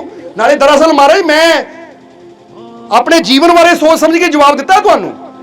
कहता की मतलब? कहता फर्ज करो जे मैं कह दिंदा ये मेरी घर वाली नहीं है, तुसीं दूजी डुबकी मारनी सी, रेखा ले आनी सी, ਫਿਰ ਉਹਨੂੰ ਪੁੱਛਣਾ ਤੇਰੀ ਘਰ ਵਾਲੀ ਹੈ, ਮੈਂ ਕਹਿਣਾ ਸੀ ਇਹ ਵੀ ਮੇਰੀ ਹੈ ਨਹੀਂ। ਫਿਰ ਤੁਸੀਂ ਤੀਜੀ ਡੁਬਕੀ ਮਾਰਨੀ ਸੀ, ਮੇਰੀ ਘਰ ਵਾਲੀ ਲਿਆਣੀ ਸੀ। ਫਿਰ ਮੈਂ ਕਹਿਣਾ ਸੀ ਹਾਂਜੀ ਮੇਰੀ ਹੈ। ਫਿਰ ਤੁਸੀਂ ਕੀ ਕਰਨਾ ਸੀ, ਰੇਖਾ ਵੀ ਦੇ ਦੇਣੀ ਸੀ, ਹਿਮਾ ਮਾਲਿਨੀ ਵੀ ਦੇ ਦੇਣੀ, ਮੈਂ ਤਿੰਨਾਂ ਨੂੰ ਕਿੱਥੇ ਸੰਭਾਲਣਾ ਸੀ? ਗਰੀਬ ਬੰਦਾ ਮੈਂ, ਇੱਥੇ ਇੱਕ ਪਤਨੀ ਦਾ ਖਰਚਾ ਚੱਕਣਾ ਔਖਾ, ਜਿਹੜੇ ਤਿੰਨ ਤਿੰਨ ਸੂਟ ਲਿਆਓ, ਲਿਪਸਟਿਕ ਲਿਆਓ, ਸੁਰਖੀ ਬਿੰਦੀ ਲਿਆਓ, ਮੈਂ ਤਾਂ ਮਰ ਜਾਣਾ ਸੀ ਉੱਤੇ। ਇਸ ਲਈ ਪਹਿਲੇ ਹੀ ਝੂਠ ਬੋਲਦਾ ਤਾਂ ਕਿ ਇਹਨੂੰ ਵੀ ਰੱਖੋ ਤਾਂ ਪਹਿਲੀ ਨੂੰ ਆਪਣੇ ਕੋਲ ਹੀ ਰੱਖੋ, ਮੈਨੂੰ ਜਾਣ ਦਿਓ। ਇੰਨਾ ਬੰਦਾ ਦੁਖੀ, ਕਿਉਂਕਿ ਪਤੀ ਪਰਮੇਸ਼ਵਰ, ਪਰ ਦੁਖੀ ਬੰਦਾ ਕਦੋਂ ਹੁੰਦਾ? ਜਦੋਂ ਕਹਿਣਾ ਕੁਛ ਹੈ ਤਾਂ ਕਰਨਾ ਕੁਛ ਹੈ। ਜਦੋਂ ਕਹਿੰਦੇ ਨਾ, ਜੇ ਉਹ ਪਹਿਲੇ ਕਹਿੰਦਾ ਸੋਨੇ ਦੀ ਕੁਲਹਾੜੀ ਮੇਰੀ, ਤਾਂ ਦੇਵਤਾ ਚਲਾ ਗਿਆ, ਮੁੜ ਕੇ ਆਇਆ ਹੀ ਨਹੀਂ। ਉਹ ਕਹਿੰਦਾ ਝੂਠ ਬੋਲਿਆ, ਝੂਠੇ ਦਾ ਮੈਂ ਹੈਲਪ ਨਹੀਂ ਕਰਦੇ, ਤਾਂ ਹੀ ਕਹਿੰਦਾ ਪਹਿਲੇ ਕਹਿਤਾ ਮੇਰੀ ਹੈ, ਤਾਂ ਕਿ ਤੁਸੀਂ ਥੱਲੇ ਜਾਓ, ਇਹਨੂੰ ਵੀ ਲੈ ਜਾਓ, ਤਾਂ ਜਿਹੜੀ ਮੇਰੀ ਅਸਲੀ ਉਹ ਵੀ ਨਾ ਹੋਵੇ, ਮੈਨੂੰ ਮੁਕਤੀ ਦਿਓ ਤੁਸੀਂ। ਹੁਣ ਮੁਕਤੀ ਬੰਦੇ ਨੂੰ ਕਦੋਂ ਚਾਹੀਦੀ? ਜਦੋਂ ਬੰਦਾ ਵਾਕਿਆ ਹੀ ਜੀਵਨ 'ਚ ਦੁਖੀ ਹੋਵੇ। ਜਦੋਂ ਬੰਦਾ ਕਹਿਣ ਨੂੰ ਤਾਂ ਬਹੁਤ ਕੁਝ ਕਹਿੰਦਾ ਹੈ, ਇਦਾਂ ਉਦਾਂ, ਪਰ ਜੇ ਕਰਨੀ ਨਾ ਅੱਛੀ ਹੋਵੇ ਤਾਂ ਗੱਲਾਂ ਨਾਲ ਗੱਲ ਨਹੀਂ ਬਣਦੀ। ਇਦਾਂ ਹੀ ਅਜਿਹੀ ਪਰਮਾਤਮਾ ਨੂੰ, ਆਪਣੇ ਭਗਵਾਨ ਨੂੰ ਵੀ ਬਹੁਤ ਕੁਝ ਕਹਿ ਦਿੰਦੇ ਆ, ਮੇਰਾ ਪ੍ਰਾਣ ਦਾਤਾ, ਮੇਰਾ ਜੀਵਨ ਦਾਤਾ, ਸੁੱਖਾਂ ਦਾ ਦਾਤਾ, ਖੁਸ਼ੀਆਂ ਦਾ ਦਾਤਾ, ਕਹਿੰਦੇ ਹੀ ਐ ਸੀ। ਜਦੋਂ ਕਰਨ ਦੀ ਵਾਰੀ ਆਉਂਦੀ ਹੈ ਤਾਂ ਜ਼ਰਾ ਦੇਖੋ ਕਿ ਰੱਬ ਦੇ ਰਸਤੇ ਅਸੀਂ ਕੀ ਕਰਦੇ ਹਾਂ, ਕਿੰਨਾ ਕੁ ਸਿਮਰਨ ਕਰਦੇ ਹਾਂ, ਕਿੰਨਾ ਕੁ ਦਾਨ ਪੁੰਨ ਕਰਦੇ ਹਾਂ, ਕਿੰਨੀ ਕੁ ਨੇਕੀ ਕਰਦੇ ਹਾਂ, ਕਿੰਨੀ ਕੁ ਅੱਛਾਈ ਕਰਦੇ ਹਾਂ। ਜ਼ਰਾ ਪੁੱਛ ਕੇ ਦੇਖੋ ਆਪਣੇ ਆਪ ਨੂੰ, ਉੱਥੇ ਹੀ ਪਤਾ ਲੱਗ ਜਾਣਾ ਹੈ ਕਿ ਜੇ ਸਾਨੂੰ ਕੋਈ ਕੱਪੜਾ ਪਸੰਦ ਆ ਜਾਵੇ, ਕੱਪੜਾ 2000 ਦਾ 5000 ਦਾ ਉਹ ਵੀ ਲੈ ਲੈਣਾ, ਤਾਂ ਰੱਬ ਦੇ ਰਸਤੇ ਦੇਣੇ 5 ਰੁਪਏ। ਉਹ ਵੀ ਦੇਖਣਾ ਨੋਟ ਕਿਹੜਾ ਫਟਿਆ ਹੈ, ਜਿਹੜਾ ਦੁਕਾਨ ਤੇ ਨਹੀਂ ਚੱਲਦਾ ਇਹਨੂੰ ਇੱਥੇ ਚੜਾ ਦਿਓ, ਕਿਹੜਾ ਦੇਖਣਾ ਕਿਸੇ ਨੇ। ਫਿਰ ਜੀ ਮੈਨੂੰ ਤਾਂ ਰੱਬ ਨਾਲ ਬਹੁਤ ਪਿਆਰ ਹੈ, ਮਾਲਿਕ ਨਾਲ ਬਹੁਤ ਪਿਆਰ ਹੈ, ਪਰਮਾਤਮਾ ਨਾਲ ਬਹੁਤ ਪਿਆਰ। ਉਦਾਹਰਨ ਦੇ ਰਹੇ ਅਸੀਂ ਕਿ ਜਦੋਂ ਕਰਨੀ ਦੀ ਗੱਲ ਆਉਂਦੀ ਹੈ ਤੇ ਅਸੀਂ ਸਿਮਰਨ ਨੂੰ ਕਿੰਨਾ ਟਾਈਮ ਦਿੰਦੇ ਹਾਂ? 5 ਮਿੰਟ 10 ਮਿੰਟ। ਤਾਂ ਟੀਵੀ ਬੇਸ਼ੱਕ ਸਾਰਾ ਦਿਨ ਦੇਖੀ ਜਾਈਏ, ਫਿਲਮਾਂ 3-3 ਘੰਟੇ ਦੇਖ ਹੋ ਜਾਂਦੀ ਹੈ, ਨਾਟਕ ਦੇਖ ਹੋ ਜਾਂਦੇ, ਹੋਰ ਗੱਲਾਂ ਹੋ ਜਾਂਦੀਆਂ, ਗੱਪਾਂ ਛੱਪਾਂ ਜਿੰਨੀਆਂ ਮਰਜ਼ੀ ਦੁਨੀਆ ਮਾਰੀ ਜਾਓ, ਪਰ ਜਦੋਂ ਸਿਮਰਨ ਦੀ ਗੱਲ ਆਉਂਦੀ ਹੈ ਤਾਂ ਫਿਰ ਅਸੀਂ ਕਿੰਨਾ ਟਾਈਮ ਦਿੰਦੇ ਹਾਂ? ਅੱਛਾਈ ਦੀ ਗੱਲ ਆਉਂਦੀ ਕਿੰਨਾ ਟਾਈਮ ਦਿੰਦੇ ਹਾਂ?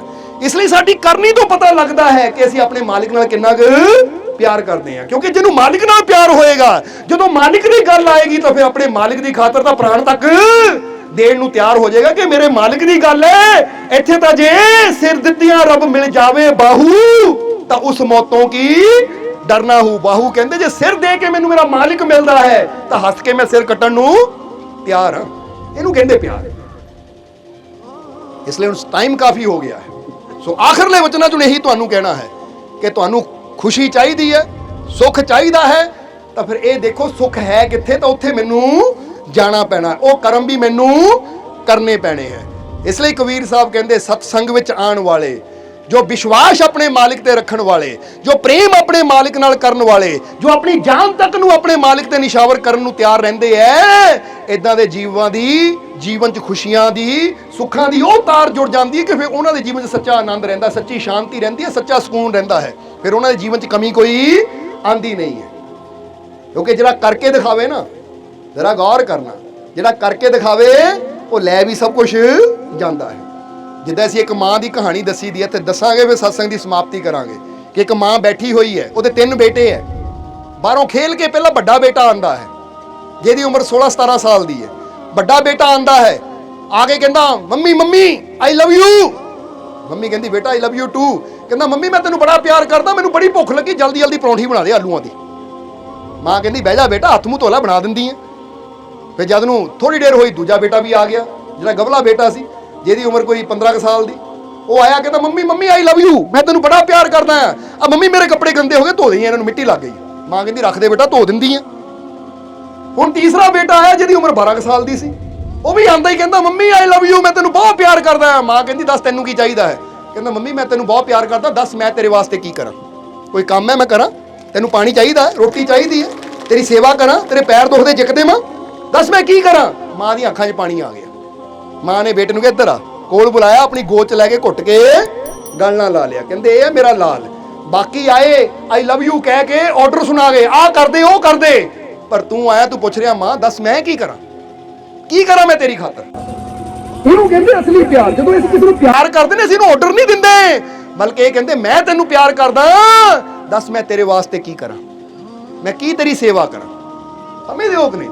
ਅੱਜ ਬੰਦਾ ਵੀ ਕਹਿੰਦਾ ਰੱਬਾ ਮੈਂ ਤੈਨੂੰ ਬੜਾ ਪਿਆਰ ਕਰਦਾ ਆ, ਮੈਨੂੰ ਆਹ ਦੇ ਦੇ, ਮੈਨੂੰ ਉਹ ਦੇ ਦੇ, ਮੈਨੂੰ ਆਹ ਮਿਲ ਜਾਵੇ, ਮੈਨੂੰ ਉਹ ਮਿਲ ਜਾਵੇ। ਕਦੀ ਇਹ ਵੀ ਪੁੱਛਿਆ ਕਿ ਐ ਮੇਰੇ ਮਾਲਿਕ ਮੈਂ ਤੈਨੂੰ ਬੜਾ ਪਿਆਰ ਕਰਦਾ, ਦੱਸ ਮੈਂ ਤੇਰੇ ਵਾਸਤੇ ਕੀ ਕਰਾਂ, ਦੱਸ ਤੇਰੀ ਖੁਸ਼ੀ ਵਾਸਤੇ ਮੈਂ ਕੀ ਕਰ ਸਕਦਾ ਆ? ਜੋ ਜਿੱਦਾਂ ਖੁਸ਼ ਹੋਵੇਂ ਮੈਂ ਉਹ ਕਰਨ ਨੂੰ ਤਿਆਰ ਹੈ। ਜਦੋਂ ਐਸਾ ਇਨਸਾਨ, ਐਸਾ ਪ੍ਰੇਮੀ ਆਪਣੇ ਮਾਲਿਕ ਨੂੰ ਖੁਸ਼ ਕਰ ਲੈਂਦਾ ਹੈ ਤਾਂ ਯਾਦ ਰੱਖੋ ਵੀ ਉਹਦੇ ਜੀਵਨ 'ਚ ਖੁਸ਼ੀਆਂ ਦੀ ਕਮੀ ਕਦੀ ਆਂਦੀ ਨਹੀਂ। ਕਿਉਂਕਿ ਧਿਆਨ ਰੱਖਣਾ ਕਿ ਜਿਹੜਾ ਬੱਚਾ ਕਹਿ ਕੇ ਗਿਆ ਨਾ ਮੈਂ ਤੈਨੂੰ ਪਿਆਰ ਕਰਦਾ, ਪਰੌਂਠੇ ਬਣਾ ਦੇ, ਉਹਨੂੰ ਸਿਰਫ ਪਰੌਂਠੇ ਹੀ ਮਿਲਣੇ ਆ। ਜਿਹੜਾ ਕਹਿ ਕੇ ਗਿਆ ਮੰਮੀ ਮੇਰੇ ਕੱਪੜੇ ਧੋ ਦੇ, ਉਹਨੂੰ ਸਿਰਫ ਕੱਪੜੇ ਹੀ ਧੋਣੇ ਆ ਮਾਂ ਨੇ। ਪਰ ਜਿਹੜਾ ਕਹਿੰਦਾ ਮਾਂ ਦੱਸ ਮੈਂ ਤੇਰੇ ਵਾਸਤੇ ਕੀ ਕਰਾਂ, ਫਿਰ ਮਾਂ ਨੇ ਜਦੋਂ ਉਹਨੂੰ ਕਹਿਣਾ ਹੈ ਤਾਂ ਉਹ ਬੱਚਾ ਜੋ ਮੰਗੇਗਾ ਮਾਂ ਨੇ ਤਾਂ ਉਹਨੂੰ ਦੇਣੇ। ਕਹਿਣਾ ਬੇਟਾ ਸਹੀ ਤੇਰਾ, ਤੂੰ ਇੰਨਾ ਮੇਰਾ ਖਿਆਲ ਰੱਖਦਾ ਤਾਂ ਜੋ ਵੀ ਹੈ ਸਭ ਤੇਰਾ। ਉਹਦਾ ਜ਼ਿਆਦਾ ਹੀ ਖਿਆਲ ਰੱਖਦੀ ਹੈ ਮਾਂ। ਇਸ ਲਈ ਮੰਗਣ ਵਾਲੇ ਨੂੰ ਉਨਾ ਕੁ ਮਿਲਦਾ ਹੈ ਤਾਂ ਜਿਹੜਾ ਆਪਣੇ ਆਪ ਨੂੰ ਕਹਿੰਦਾ ਹੈ ਮੇਰੇ ਮਾਲਿਕ ਮੈਂ ਤੇਰਾ, ਦੱਸ ਮੈਂ ਤੇਰੀ ਖੁਸ਼ੀ ਦੀ ਖਾਤਰ ਕੀ ਕਰਾਂ, ਤਾਂ ਰੱਬ ਕਹਿੰਦਾ ਹੈ, ਉਹ ਮਾਲਿਕ ਵੀ ਕਹਿੰਦੇ ਜੇ ਇਹ ਮੇਰੀ ਖੁਸ਼ੀ ਦੀ ਫਿਕਰ ਕਰਦਾ ਤਾਂ ਇਹਨੂੰ ਵੀ ਮੈਂ ਕਮੀ ਕੋਈ ਨਹੀਂ ਆਉਣ ਦੇਣੀ। ਇਸ ਲਈ ਕਬੀਰ ਸਾਹਿਬ ਇਹੀ ਗੱਲ ਕਹਿੰਦੇ ਹੈ ਕਿ ਸਤ ਸੰਗਤ ਹਰੀ ਭਜਨ ਬਿਨ ਸੁਖੀ ਨਾ ਦੇਖਾ ਕੋਏ, ਬਾਰ-ਬਾਰ ਜਨਮੇ ਮਰੇ ਮੁਕਤੀ ਕਬੂ ਨਾ ਹੋਏ। ਕਹਿੰਦੇ ਵਿੱਚ ਬਾਰ-ਬਾਰ ਜਨਮ ਲੈਣੇ ਪੈਂਦੇ, ਬੰਦੇ ਨੂੰ ਮੁਕਤੀ ਨਹੀਂ ਕਦੀ ਹੁੰਦੀ ਜਦ ਤੱਕ ਇਨਸਾਨ ਸਤਸੰਗ ਨਾਲ ਨਹੀਂ ਜੁੜਦਾ, ਜਦ ਤੱਕ ਆਪਣੇ ਮਾਲਿਕ ਨਾਲ ਦਿਲੋਂ ਪ੍ਰੇਮ ਨਾਲ ਵਿਸ਼ਵਾਸ ਨਾਲ ਨਹੀਂ ਜੁੜਦਾ। ਇਸ ਲਈ ਅੱਜ ਜਿੰਨੇ ਵੀ ਜੀਵ ਸਤਸੰਗ 'ਚ ਬੈਠੇ ਆ, ਬਾਕੀਆਂ ਦਾ ਪਤਾ ਨਹੀਂ, ਪਰ ਤੁਸੀਂ ਤਾਂ ਅੱਜ ਤੋਂ ਆਪਣਾ ਇੱਕ ਫੈਸਲਾ ਕਰ ਲਓ ਕਿ ਅੱਜ ਤੋਂ ਮੈਂ ਅੱਛਾਈ ਕਰਨ ਦੀ ਕੋਸ਼ਿਸ਼ ਕਰਨੀ। ਅੱਜ ਤੋਂ ਮੈਂ ਆਪਣੇ ਜੀਵਨ ਦੀ ਤਸਵੀਰ ਨੂੰ ਇਦਾਂ ਦਾ ਬਣਾਉਣਾ ਹੈ ਕਿ ਇਦਾਂ ਦਾ ਬਣਾਉਣਾ ਹੈ ਕਿ ਜਿਹੜਾ ਵੀ ਦੇਖੇ ਉਹਨੂੰ ਖੁਸ਼ੀ ਮਿਲੇ। ਡਰਾਣੀ ਜੇ ਨਹੀਂ ਬਣਾਉਣਾ ਮੈਂ ਕਿ ਜਿਹੜਾ ਦੇਖੇ ਡਰਦਾ ਹੀ ਫਿਰੇ। ਸਮਝਦੇ ਹੋ ਕਿ ਨਹੀਂ? ਆਪਣੇ ਸੁਭਾਅ ਨੂੰ ਅੱਛਾ ਬਣਾਉਣਾ ਹੈ, ਆਪਣੇ ਸੁਭਾਅ ਨੂੰ ਸਮਾਈਲਿੰਗ ਫੇਸ ਬਣਾਉਣਾ ਹੈ। ਜਿੱਦਾਂ ਹਰ ਵੇਲੇ ਤੁਹਾਡੇ ਚਿਹਰੇ ਤੇ ਇੱਕ ਮੁਸਕਰਾਹਟ ਰਹਿਣੀ ਚਾਹੀਦੀ ਕਿ ਦੂਜਾ ਵੀ ਦੇਖ ਕੇ ਮੁਸਕਰਾ ਪਵੇ। ਐਵੇਂ ਵੀ ਪਾਗਲਾ ਵਾਂਗੂ ਵੀ ਨਹੀਂ ਹੱਸੀ ਜਾਣਾ ਹਾ ਹਾ ਹਾ ਲੈ ਵੀ, ਇਦਾਂ ਨਹੀਂ। ਸਮਾਈਲਿੰਗ ਫੇਸ, ਕਿਉਂਕਿ ਸਮਾਈਲ ਕਰਨਾ ਗੱਲ ਹੋਰ ਹੁੰਦੀ ਹੈ ਤੇ ਜੋਕਰਾਂ ਵਾਂਗੂ ਹੱਸਣਾ ਗੱਲ ਹੋਰ ਹੁੰਦੀ ਹੈ। ਸਮਝਦੇ ਹੋ ਕਿ ਨਹੀਂ? ਸਮਾਈਲ ਰੱਖਣੀ ਆਪਣੇ ਚਿਹਰੇ ਤੇ। ਔਰ ਜਿਹੜੇ ਕੋ ਵੀ ਜਾਣਾ ਨਾ ਕਿਸੇ ਨੂੰ ਉਦਾਸ ਦੇਖੋ ਤਾਂ ਉਹਨੂੰ ਪੁੱਛੋ ਕੀ ਗੱਲ ਹੈ। ਜਦੋਂ ਪੁੱਛੋ ਕੀ ਗੱਲ ਹੈ, ਮੈਨੂੰ ਆਹ ਤਕਲੀਫ ਹੈ, ਉਹ ਫਿਕਰ ਨਾ ਕਰ, ਮਾਲਿਕ ਤੇ ਯਕੀਨ ਰੱਖ, ਤੇਰਾ ਦੁੱਖ ਦੂਰ ਹੋ ਜਾਏਗਾ। ਚਿੰਤਾ ਨਾ ਕਰ, ਮਾਲਿਕ ਤੇ ਯਕੀਨ ਰੱਖ, ਤੇਰਾ ਕੰਮ ਜ਼ਰੂਰ ਬਣੇਗਾ, ਤੈਨੂੰ ਕਾਮਯਾਬੀ ਜ਼ਰੂਰ ਮਿਲੇਗੀ। ਜਦੋਂ ਇਦਾਂ ਅਸੀਂ ਖੁਸ਼ੀਆਂ ਵੰਡਦੇ ਜਾਵਾਂਗੇ, ਹੌਸਲਾ ਦਿੰਦੇ ਜਾਵਾਂਗੇ, ਤਾਂ ਤੁਹਾਡੇ ਦੋ ਬੋਲ ਉਹਨੂੰ ਇੰਨੀ ਹਿੰਮਤ ਦੇ ਦੇਣਗੇ ਕਿ ਅਗਲੇ ਟੁੱਟਿਆ ਹੋਇਆ ਦਿਲ ਦੁਬਾਰਾ ਜੁੜ ਜਾਏਗਾ। ਬੋਲੋ ਹੋ ਜਾਏਗਾ ਕਿ ਨਹੀਂ? ਹੁਣ ਤੁਸੀਂ ਆਪ ਸੋਚੋ, ਕੋਈ ਤੁਸੀਂ ਉਦਾਸ ਬੈਠੇ ਹੋ ਤਾਂ ਕੋਈ ਆ ਕੇ ਕਹੇ ਫਿਕਰ ਨਾ ਕਰ ਮੈਂ ਤੇਰੇ ਨਾਲ ਹੈ, ਤਾਂ ਤੁਹਾਨੂੰ ਕਿੰਨੀ ਹਿੰਮਤ ਮਿਲਦੀ ਹੈ ਕਿ ਲੈ ਵੀ ਕੋਈ ਤਾਂ ਹੈ ਜਿਹੜਾ ਮੇਰੇ ਨਾਲ। ਤਾਂ ਜਦੋਂ ਅਸੀਂ ਇਹ ਵੀ ਕਵਾਂਗੇ ਉਹ ਫਿਕਰ ਨਾ ਕਰ, ਉਹ ਮਾਲਿਕ ਤੇਰੇ ਨਾਲ ਹੈ, ਉਹਦੀ ਰਹਿਮਤ ਤੇਰੇ ਨਾਲ ਹੈ, ਤੈਨੂੰ ਖੁਸ਼ੀਆਂ ਮਿਲਣਗੀਆਂ, ਕਾਮਯਾਬੀ ਮਿਲੇਗੀ, ਚਿੰਤਾ ਨਾ ਕਰ, ਤਾਂ ਬੰਦੇ ਨੂੰ ਕਿੰਨੀ ਹਿੰਮਤ ਮਿਲਦੀ ਹੈ। ਕਿਉਂਕਿ ਬੰਦੇ ਨੇ ਉਨਾ ਕੁ ਕਰਨਾ ਤਾਂ ਮੇਰੇ ਮਾਲਿਕ ਨੇ ਤਾਂ ਸਭ ਕੁਝ ਹੀ ਕਰ ਦੇਣਾ। ਇਸ ਲਈ ਆਪ ਵੀ ਆਪਣੇ ਮਾਲਿਕ ਦੇ ਪ੍ਰੇਮ ਵਿਸ਼ਵਾਸ ਨਾਲ ਆਪਣੇ ਆਪ ਨੂੰ ਭਰਪੂਰ ਰੱਖੋ, ਤਾਂ ਦੂਜਿਆਂ ਨੂੰ ਵੀ ਵਿਸ਼ਵਾਸ ਨਾਲ ਭਰਪੂਰ ਕਰੋ, ਹਿੰਮਤ ਦਿਓ, ਖੁਸ਼ੀਆਂ ਦਿਓ, ਫਿਰ ਮਜ਼ਾ ਆਏਗਾ, ਫਿਰ ਬਣੇਗੀ ਤੁਹਾਡੀ ਜ਼ਿੰਦਗੀ ਇੰਦਰ ਧਨੁਸ਼ ਵਾਲੀ ਐਸੀ ਤਸਵੀਰ ਕਿ ਜਿਹੜਾ ਵੀ ਦੇਖੇਗਾ ਖੁਸ਼ੀ ਹੋਏਗੀ। ਇਸ ਲਈ ਫਿਰ ਕਹਾਂਗੇ ਕਿ ਮਾਲਿਕ ਨੇ ਸਾਨੂੰ ਜੀਵਨ ਦਿੱਤਾ ਤਾਂ ਬਿਹਤਰ ਬਣਾਓ, ਅੱਛੀ ਕਰਨੀ ਕਰੋ। ਜਦੋਂ ਮੌਕਾ ਮਿਲੇ, ਜਿੱਦਾਂ ਅੱਜ ਸਤਸੰਗ ਚ ਆਇਓ ਸਤਸੰਗ ਚ ਆਓ, ਜਦੋਂ ਮੌਕਾ ਮਿਲੇ ਧਿਆਨ ਤੇ ਬੈਠੋ, ਸਿਮਰਨ ਕਰੋ, ਜਦੋਂ ਮੌਕਾ ਮਿਲੇ ਸੇਵਾ ਕਰੋ, ਦਾਨ ਪੁੰਨ ਕਰੋ, ਨੇਕੀ ਕਰੋ, ਅੱਛਾਈ ਕਰੋ, ਕਿਉਂਕਿ ਇਹ ਉਹ ਕੰਮ ਹੈ ਜਿਹੜੇ ਤੁਹਾਨੂੰ ਉਹਦੀਆਂ ਰਹਿਮਤਾਂ ਦੇ ਸੁੱਖਾਂ ਦੇ ਨੇੜੇ ਲੈ ਕੇ ਜਾਂਦੇ ਆ। ਜਿੱਦਾਂ ਹੀ ਦੱਸਿਆ ਨਾ, ਕਰਮ ਕਰਨੇ ਪੈਂਦੇ ਆ ਫਿਰ ਉਹ ਚੀਜ਼ ਮਿਲਦੀ ਹੈ, ਸੋਚਣ ਨਾਲ ਨਹੀਂ ਮਿਲਦੀ। ਇੱਦਾਂ ਜਦੋਂ ਇਹ ਅੱਛੀਆਂ ਕਰਨੀਆਂ ਅਸੀਂ ਕਰਾਂਗੇ, ਅੱਛੇ ਕਰਮ ਅਸੀਂ ਕਰਾਂਗੇ, ਤਾਂ ਫਿਰ ਸਾਡੇ ਜੀਵਨ 'ਚ ਖੁਸ਼ੀਆਂ ਜ਼ਰੂਰ ਆਉਣਗੀਆਂ, ਫਿਰ ਸਾਡੇ ਜੀਵਨ 'ਚ ਕਾਮਯਾਬੀ ਜ਼ਰੂਰ ਆਏਗੀ। ਇਸ ਲਈ ਸੋਚਿਆ ਕਰੋ, ਮੈਂ ਖੁਸ਼ੀ ਚਾਹੁੰਦਾ ਹਾਂ, ਮਾਲਿਕ ਦੀ ਰਹਿਮਤ ਚਾਹੁੰਦਾ, ਪਰ ਮੈਂ ਕਰਮ ਕੀ ਕਰਦਾ ਹਾਂ। ਜੇ ਮੈਨੂੰ ਮੌਕਾ ਮਿਲਦਾ ਸਤਸੰਗ ਜਾਣ ਦਾ ਨਾ ਜਾਵਾਂ, ਸਿਮਰਨ ਕਰਨ ਦਾ ਮੌਕਾ ਮਿਲਦਾ ਨਾ ਕਰਾਂ, ਦਾਨ ਪੁੰਨ ਕਰਨ ਦਾ, ਸੇਵਾ ਕਰਨ ਦਾ, ਅੱਛਾਈ ਕਰਨ ਦਾ ਮੌਕਾ ਮਿਲਦਾ ਨਾ ਕਰਾਂ, ਤਾਂ ਫਿਰ ਚਾਹਣ ਨਾਲ ਨਹੀਂ ਮੈਨੂੰ ਰਹਿਮਤ ਮਿਲਣੀ, ਖੁਸ਼ੀਆਂ ਮਿਲਣੀਆਂ, ਕਰਨ ਨਾਲ ਮਿਲਣੀ ਹੈ। ਕੋਈ ਸਾਡੇ ਮੇਰੇ ਲਾਗੇ ਪਿਆਸਾ ਬੈਠਾ ਪਾਣੀ ਮੰਗ ਰਿਹਾ ਹੈ ਤਾਂ ਮੈਂ ਉਹਨੂੰ ਪਾਣੀ ਨਾ ਪਿਲਾ ਸਕਿਆ ਤਾਂ ਰੱਬ ਦੀ ਰਹਿਮਤ ਕਿੱਦਾਂ ਮਿਲੇਗੀ? ਇਹ ਮੌਕਾ ਹੈ ਕਿ ਉਹਨੂੰ ਪਾਣੀ ਪਿਲਾ ਤਾਂ ਰੱਬ ਦੀਆਂ ਖੁਸ਼ੀਆਂ ਰਹਿਮਤਾਂ ਮਿਲਣਗੀਆਂ। ਕੋਈ ਨੇਕੀਆਂ ਕਰਨ ਨਾਲ, ਅੱਛਾਈਆਂ ਕਰਨ ਨਾਲ, ਇਹਨਾਂ ਹੱਥਾਂ ਨਾਲ ਕੁਝ ਅੱਛਾ ਕਰਨ ਨਾਲ, ਇਹ ਜੀਵਨ 'ਚ ਕੁਝ ਅੱਛਾ ਕਰਨ ਨਾਲ ਹੀ ਉਹਦੀ ਰਹਿਮਤ ਨੂੰ ਪਾਣ ਦੇ ਲਾਇਕ ਅਸੀਂ ਬਣਦੇ ਹਾਂ। ਤਾਂ ਜੇ ਸੋਚੀ ਜਾਈਏ, ਕਰਮ ਕਰੀਏ ਨਾ, ਤਾਂ ਫਿਰ ਕਦੀ ਰਹਿਮਤਾਂ ਤੱਕ ਅਸੀਂ ਨਹੀਂ ਪਹੁੰਚ ਸਕਦੇ। ਇਸ ਲਈ ਅੱਜ ਤੋਂ ਅੱਛਾਈ ਕਰੋ, ਜਦੋਂ ਮੌਕਾ ਮਿਲੇ ਸੇਵਾ, ਸਤਸੰਗ, ਸਿਮਰਨ, ਦਾਨ ਪੁੰਨ, ਨੇਕੀ ਨਾਲ ਜ਼ਰੂਰ ਆਪਣੇ ਜੀਵਨ ਦੀ ਤਸਵੀਰ ਨੂੰ ਰੰਗੋ, ਫਿਰ ਹੀ ਤੁਹਾਡੀ ਜ਼ਿੰਦਗੀ ਦੀ ਤਸਵੀਰ ਸੁੰਦਰ ਬਣੇਗੀ। ਇਸ ਲਈ ਅੱਜ ਤੋਂ ਆਪਣੇ ਮਾਲਿਕ ਤੇ ਵਿਸ਼ਵਾਸ ਰੱਖਣਾ ਹੈ। ਰੱਖੋਗੇ ਕਿ ਨਹੀਂ? ਕਿਉਂਕਿ ਵਿਸ਼ਵਾਸ ਕਰਨ ਵਾਲਿਆਂ ਦੇ ਜੀਵਨ ਦੇ ਸਾਰੇ ਦੁੱਖ, ਇਸ ਕਰਕੇ ਹੁਣ ਕਹਿ ਦਿਓ ਕਿ ਮੈਨੂੰ ਆਪਣੇ ਮਾਲਿਕ ਤੇ ਪੂਰਾ, ਮੈਨੂੰ ਆਪਣੇ ਮਾਲਿਕ ਤੇ ਪੂਰਾ, ਮੈਨੂੰ ਆਪਣੇ ਮਾਲਿਕ ਤੇ ਪੂਰਾ, ਮੇਰੀਆਂ ਝੋਲੀਆਂ ਖੁਸ਼ੀਆਂ ਨਾਲ, ਮੇਰੀਆਂ ਝੋਲੀਆਂ ਖੁਸ਼ੀਆਂ ਨਾਲ, ਮੇਰੀਆਂ ਝੋਲੀਆਂ ਖੁਸ਼ੀਆਂ ਨਾਲ, ਮੇਰੇ ਸਾਰੇ ਦੁੱਖ ਦੂਰ, ਮੇਰੇ ਸਾਰੇ ਦੁੱਖ ਦੂਰ, ਮੇਰੇ ਸਾਰੇ ਦੁੱਖ ਦੂਰ, ਮੇਰਾ ਮਾਲਿਕ ਮੇਰੇ, ਮੇਰਾ ਮਾਲਿਕ ਮੇਰੇ, ਮੇਰਾ ਮਾਲਿਕ ਮੇਰੇ। ਬਸ ਜਿਹੜਾ ਇਹ ਗੱਲ ਦਾ ਵਿਸ਼ਵਾਸ ਰੱਖਦਾ ਕਿ ਮੇਰਾ ਮਾਲਿਕ ਮੇਰੇ ਨਾਲ ਹੈ, ਮੇਰੀਆਂ ਝੋਲੀਆਂ ਖੁਸ਼ੀਆਂ ਨਾਲ ਭਰ ਗਈਆਂ, ਮੇਰੇ ਸਾਰੇ ਦੁੱਖ ਦੂਰ ਹੋ ਗਏ, ਮੈਨੂੰ ਆਪਣੇ ਮਾਲਿਕ ਤੇ ਪੂਰਾ ਵਿਸ਼ਵਾਸ ਹੈ, ਤਾਂ ਫਿਰ ਯਾਦ ਰੱਖੋ, ਜਿਹੜਾ ਇਹ ਗੱਲ ਦਿਲੋਂ ਕਹਿੰਦਾ ਨਾ, ਉਹਦੇ ਦੁੱਖ ਦੂਰ ਹੋ ਜਾਂਦੇ, ਝੋਲੀਆਂ ਖੁਸ਼ੀਆਂ ਨਾਲ ਭਰ ਜਾਂਦੀਆਂ, ਔਰ ਹਰ ਪਲ ਮਾਲਕ ਉਹਦੇ ਨਾਲ ਵੀ ਰਹਿੰਦੇ ਆ। ਇਸ ਲਈ ਤੁਸੀਂ ਵੀ ਇਹ ਵਿਸ਼ਵਾਸ ਰੱਖਣਾ ਹੈ, ਯਕੀਨ ਰੱਖਣਾ ਹੈ, ਤਾਂ ਹਰ ਕਦਮ ਤੇ ਮਾਲਿਕ ਤੁਹਾਡੇ ਨਾਲ ਹੈ, ਹਰ ਕਦਮ ਤੇ ਤੁਹਾਨੂੰ ਖੁਸ਼ੀਆਂ ਮਿਲਣਗੀਆਂ ਔਰ ਜੀਵਨ 'ਚ ਕੋਈ ਕਮੀ ਨਹੀਂ ਆਏਗੀ। ਜਿੱਦਾਂ ਇਸ ਪਰਿਵਾਰ ਦੀ ਝੋਲੀ ਮਾਲਕਾਂ ਨੇ ਖੁਸ਼ੀਆਂ ਨਾਲ ਭਰੀ, ਕਿੰਨੇ ਸਾਲਾਂ ਬਾਅਦ ਇਹਨਾਂ ਨੇ ਵਿਸ਼ਵਾਸ ਨਾਲ ਜਦੋਂ ਝੋਲੀ ਅੱਡੀ ਤਾਂ ਮਾਲਕਾਂ ਨੇ ਬੱਚੇ ਦੀ ਦਾਤ ਪਾਈ, ਖੁਸ਼ੀਆਂ ਨਾਲ ਝੋਲੀ ਭਰੀ। ਇੱਦਾਂ ਜਿਹੜਾ ਵਿਸ਼ਵਾਸ ਰੱਖਦਾ ਹੈ, ਹਰ ਜਗ੍ਹਾ ਮਾਲਕ ਉਹਦੀ ਹਰ ਮੁਸ਼ਕਿਲ ਦਾ ਹੱਲ ਵੀ ਕਰਦੇ ਹੈ ਔਰ ਉਹਦੀ ਖਾਲੀ ਝੋਲੀ ਨੂੰ ਖੁਸ਼ੀਆਂ ਨਾਲ ਭਰਦੇ ਵੀ ਜ਼ਰੂਰ ਹੈ। ਬਸ ਵਿਸ਼ਵਾਸ ਦੀ ਜ਼ਰੂਰਤ ਹੈ। ਤੁਸੀਂ ਵੀ ਵਿਸ਼ਵਾਸ ਰੱਖੋ, ਤਾਂ ਆਉਣ ਵਾਲਾ ਸਮਾਂ ਤੁਹਾਡੇ ਵਾਸਤੇ ਵੀ ਖੁਸ਼ੀਆਂ, ਕਾਮਯਾਬੀ, ਸਫਲਤਾ ਭਰਿਆ ਆਏਗਾ। ਔਰ ਹੁਣ ਇਹਨਾਂ ਵਚਨਾਂ ਦੇ ਨਾਲ ਹੀ ਅਸੀਂ ਅੱਜ ਦੇ ਸਤਸੰਗ ਦੀ ਸਮਾਪਤੀ ਕਰਾਂਗੇ। ਔਰ ਸਤਸੰਗ ਦੀ ਸਮਾਪਤੀ ਤੋਂ ਪਹਿਲਾਂ, ਜਿੱਦਾਂ ਪਹਿਲਾਂ ਪ੍ਰੋਗਰਾਮਾਂ ਬਾਰੇ ਦੱਸਿਆ ਤੁਹਾਨੂੰ ਕਿ 5 ਦਸੰਬਰ ਦਿਨ ਐਤਵਾਰ ਆ ਰਹੀ ਹੈ, ਕਿਉਂਕਿ ਪ੍ਰੀਤਮ ਸਾਹਮਣੇ ਬੈਠਾ ਹੱਥ ਜੋੜੀ ਜਾਂਦਾ ਹੈ, ਕਹਿੰਦਾ ਮਾਲਕੋ ਇਹ ਵੀ ਕਹਿ ਦਿਓ ਕਿ ਪੰਡੋਗਾ ਨਿਚਲਾ ਬਿਲਕੁਲ ਤੁਹਾਡੇ ਨੇੜੇ ਹੈ, ਉੱਥੇ ਸਾਲਾਨਾ ਸਤਸੰਗ ਹੋਣ ਜਾ ਰਿਹਾ 5 ਤਰੀਕ ਦਿਨ ਐਤਵਾਰ, 5 ਦਸੰਬਰ। ਸਮਝਦੇ ਹੋ ਕਿ ਨਹੀਂ? ਤੁਹਾਡੇ ਬਿਲਕੁਲ ਨੇੜੇ ਹੈ। ਜਿੱਦਾਂ ਅੱਜ ਸਤਸੰਗ 'ਚ ਪਹੁੰਚੇ ਹੋ, ਇਹ ਖੁਸ਼ੀਆਂ, ਇਹ ਆਨੰਦ ਨੂੰ ਪਾਉਣ ਦਾ ਰਸਤਾ ਸਿੱਖਿਆ ਹੈ, ਕਲਾ ਸਿੱਖੀ ਹੈ, ਇਸੇ ਤਰ੍ਹਾਂ ਅਸੀਂ ਪੰਡੋਗੇ ਪਹੁੰਚਣਾ ਹੈ। ਔਰ ਇੱਕ ਗੱਲ ਯਾਦ ਰੱਖੋ, ਉੱਥੇ ਖਾਸ ਰਹਿਮਤਾਂ ਮਿਲਣੀਆਂ ਤੁਹਾਨੂੰ। ਸਮਝਦੇ ਹੋ ਕਿ ਨਹੀਂ? ਕਿਉਂਕਿ ਪੰਡੋਗੇ ਨਾਲ ਸਾਨੂੰ ਬੜਾ ਪਿਆਰ ਹੈ, ਸਾਨੂੰ ਵੀ ਇੰਤਜ਼ਾਰ ਰਹਿੰਦਾ ਕਿ ਕਦੋਂ ਉਹ ਸਤਸੰਗ ਦਾ ਟਾਈਮ ਆਵੇ ਤਾਂ ਅਸੀਂ ਵੀ ਜਾਈਏ ਔਰ ਸਤਸੰਗ ਕਰਕੇ ਸਭ ਦੀਆਂ ਝੋਲੀਆਂ ਮਾਲਕ ਦੀਆਂ ਰਹਿਮਤਾਂ ਬਰਕਤਾਂ ਨਾਲ ਭਰੀਏ। ਇਸ ਲਈ ਯਾਦ ਰੱਖਣਾ ਕਿ ਜੇ ਅਸੀਂ ਉਸ ਮਾਲਕ ਦੀਆਂ ਖੁਸ਼ੀਆਂ ਨੂੰ, ਰਹਿਮਤਾਂ ਨੂੰ ਹਾਸਲ ਕਰਨਾ ਚਾਹੁੰਦੇ ਤਾਂ 5 ਦਸੰਬਰ ਦਿਨ ਐਤਵਾਰ ਪੰਡੋਗਾ ਨਿਚਲਾ ਵਿਖੇ ਜ਼ਰੂਰ ਪਹੁੰਚ ਜਾਣਾ ਹੈ। ਔਰ ਹੁਣ ਇਹਨਾਂ ਵਚਨਾਂ ਨਾਲ ਹੀ ਅਸੀਂ ਅੱਜ ਦੇ ਸਤਸੰਗ ਦੀ ਸਮਾਪਤੀ ਕਰਾਂਗੇ ਔਰ ਅੰਤ ਵਿੱਚ ਇਹੀ ਉਸ ਮਾਲਕ ਦੇ ਚਰਨਾਂ 'ਚ ਅਰਦਾਸ ਬੇਨਤੀ ਕਰਾਂਗੇ ਕਿ ਮਾਲਕ ਤੁਹਾਨੂੰ ਸਭ ਨੂੰ ਨਾਮ ਨਾਲ ਜੁੜਨ ਦੀ ਤਾਕਤ ਦੇਣ, ਨਾਮ ਜਪਣ ਦੀ ਤਾਕਤ ਦੇਣ, ਤੁਹਾਨੂੰ ਸੇਵਾ ਸਿਮਰਨ ਕਰਨ ਦਾ, ਦਾਨ ਪੁੰਨ ਕਰਨ ਦਾ, ਨੇਕ ਮਾਰਗ ਤੇ ਚੱਲਣ ਦਾ, ਨੇਕੀਆਂ ਕਰਨ ਦਾ, ਅੱਛਾਈਆਂ ਕਰਨ ਦਾ ਮਾਲਕ ਤੁਹਾਨੂੰ ਬਲ ਬਖਸ਼ੇ ਔਰ ਆਪਣੀ ਕਿਰਪਾ, ਦਇਆ, ਮਿਹਰ, ਰਹਿਮਤ, ਬਖਸ਼ਿਸ਼ ਹਮੇਸ਼ਾ ਮਾਲਕ ਤੁਹਾਡੇ ਤੇ ਬਣਾਈ ਰੱਖਣ। ਆਉਣ ਵਾਲਾ ਸਮਾਂ ਤੁਹਾਡੇ ਸਭ ਦੇ ਵਾਸਤੇ ਖੁਸ਼ੀਆਂ, ਕਾਮਯਾਬੀ, ਸਫਲਤਾ ਭਰਿਆ ਹੋਵੇ। ਇਹੀ ਸਾਡੀ ਉਸ ਮਾਲਕ ਦੇ ਚਰਨਾਂ 'ਚ ਅਰਦਾਸ ਬੇਨਤੀ ਹੈ। ਔਰ ਹੁਣ ਅੰਤ ਵਿੱਚ ਤੁਹਾਡੇ ਸਭ ਦੇ ਅੰਦਰ ਵਸਦੇ ਉਸ ਮਾਲਕ ਨੂੰ ਅਸੀਂ ਪ੍ਰਣਾਮ ਕਰਦੇ ਹਾਂ। ਸਾਡਾ ਪ੍ਰਣਾਮ ਸਵੀਕਾਰ ਕਰੋ। ਜੈ ਮਾਲਕਾਂ ਦੀ।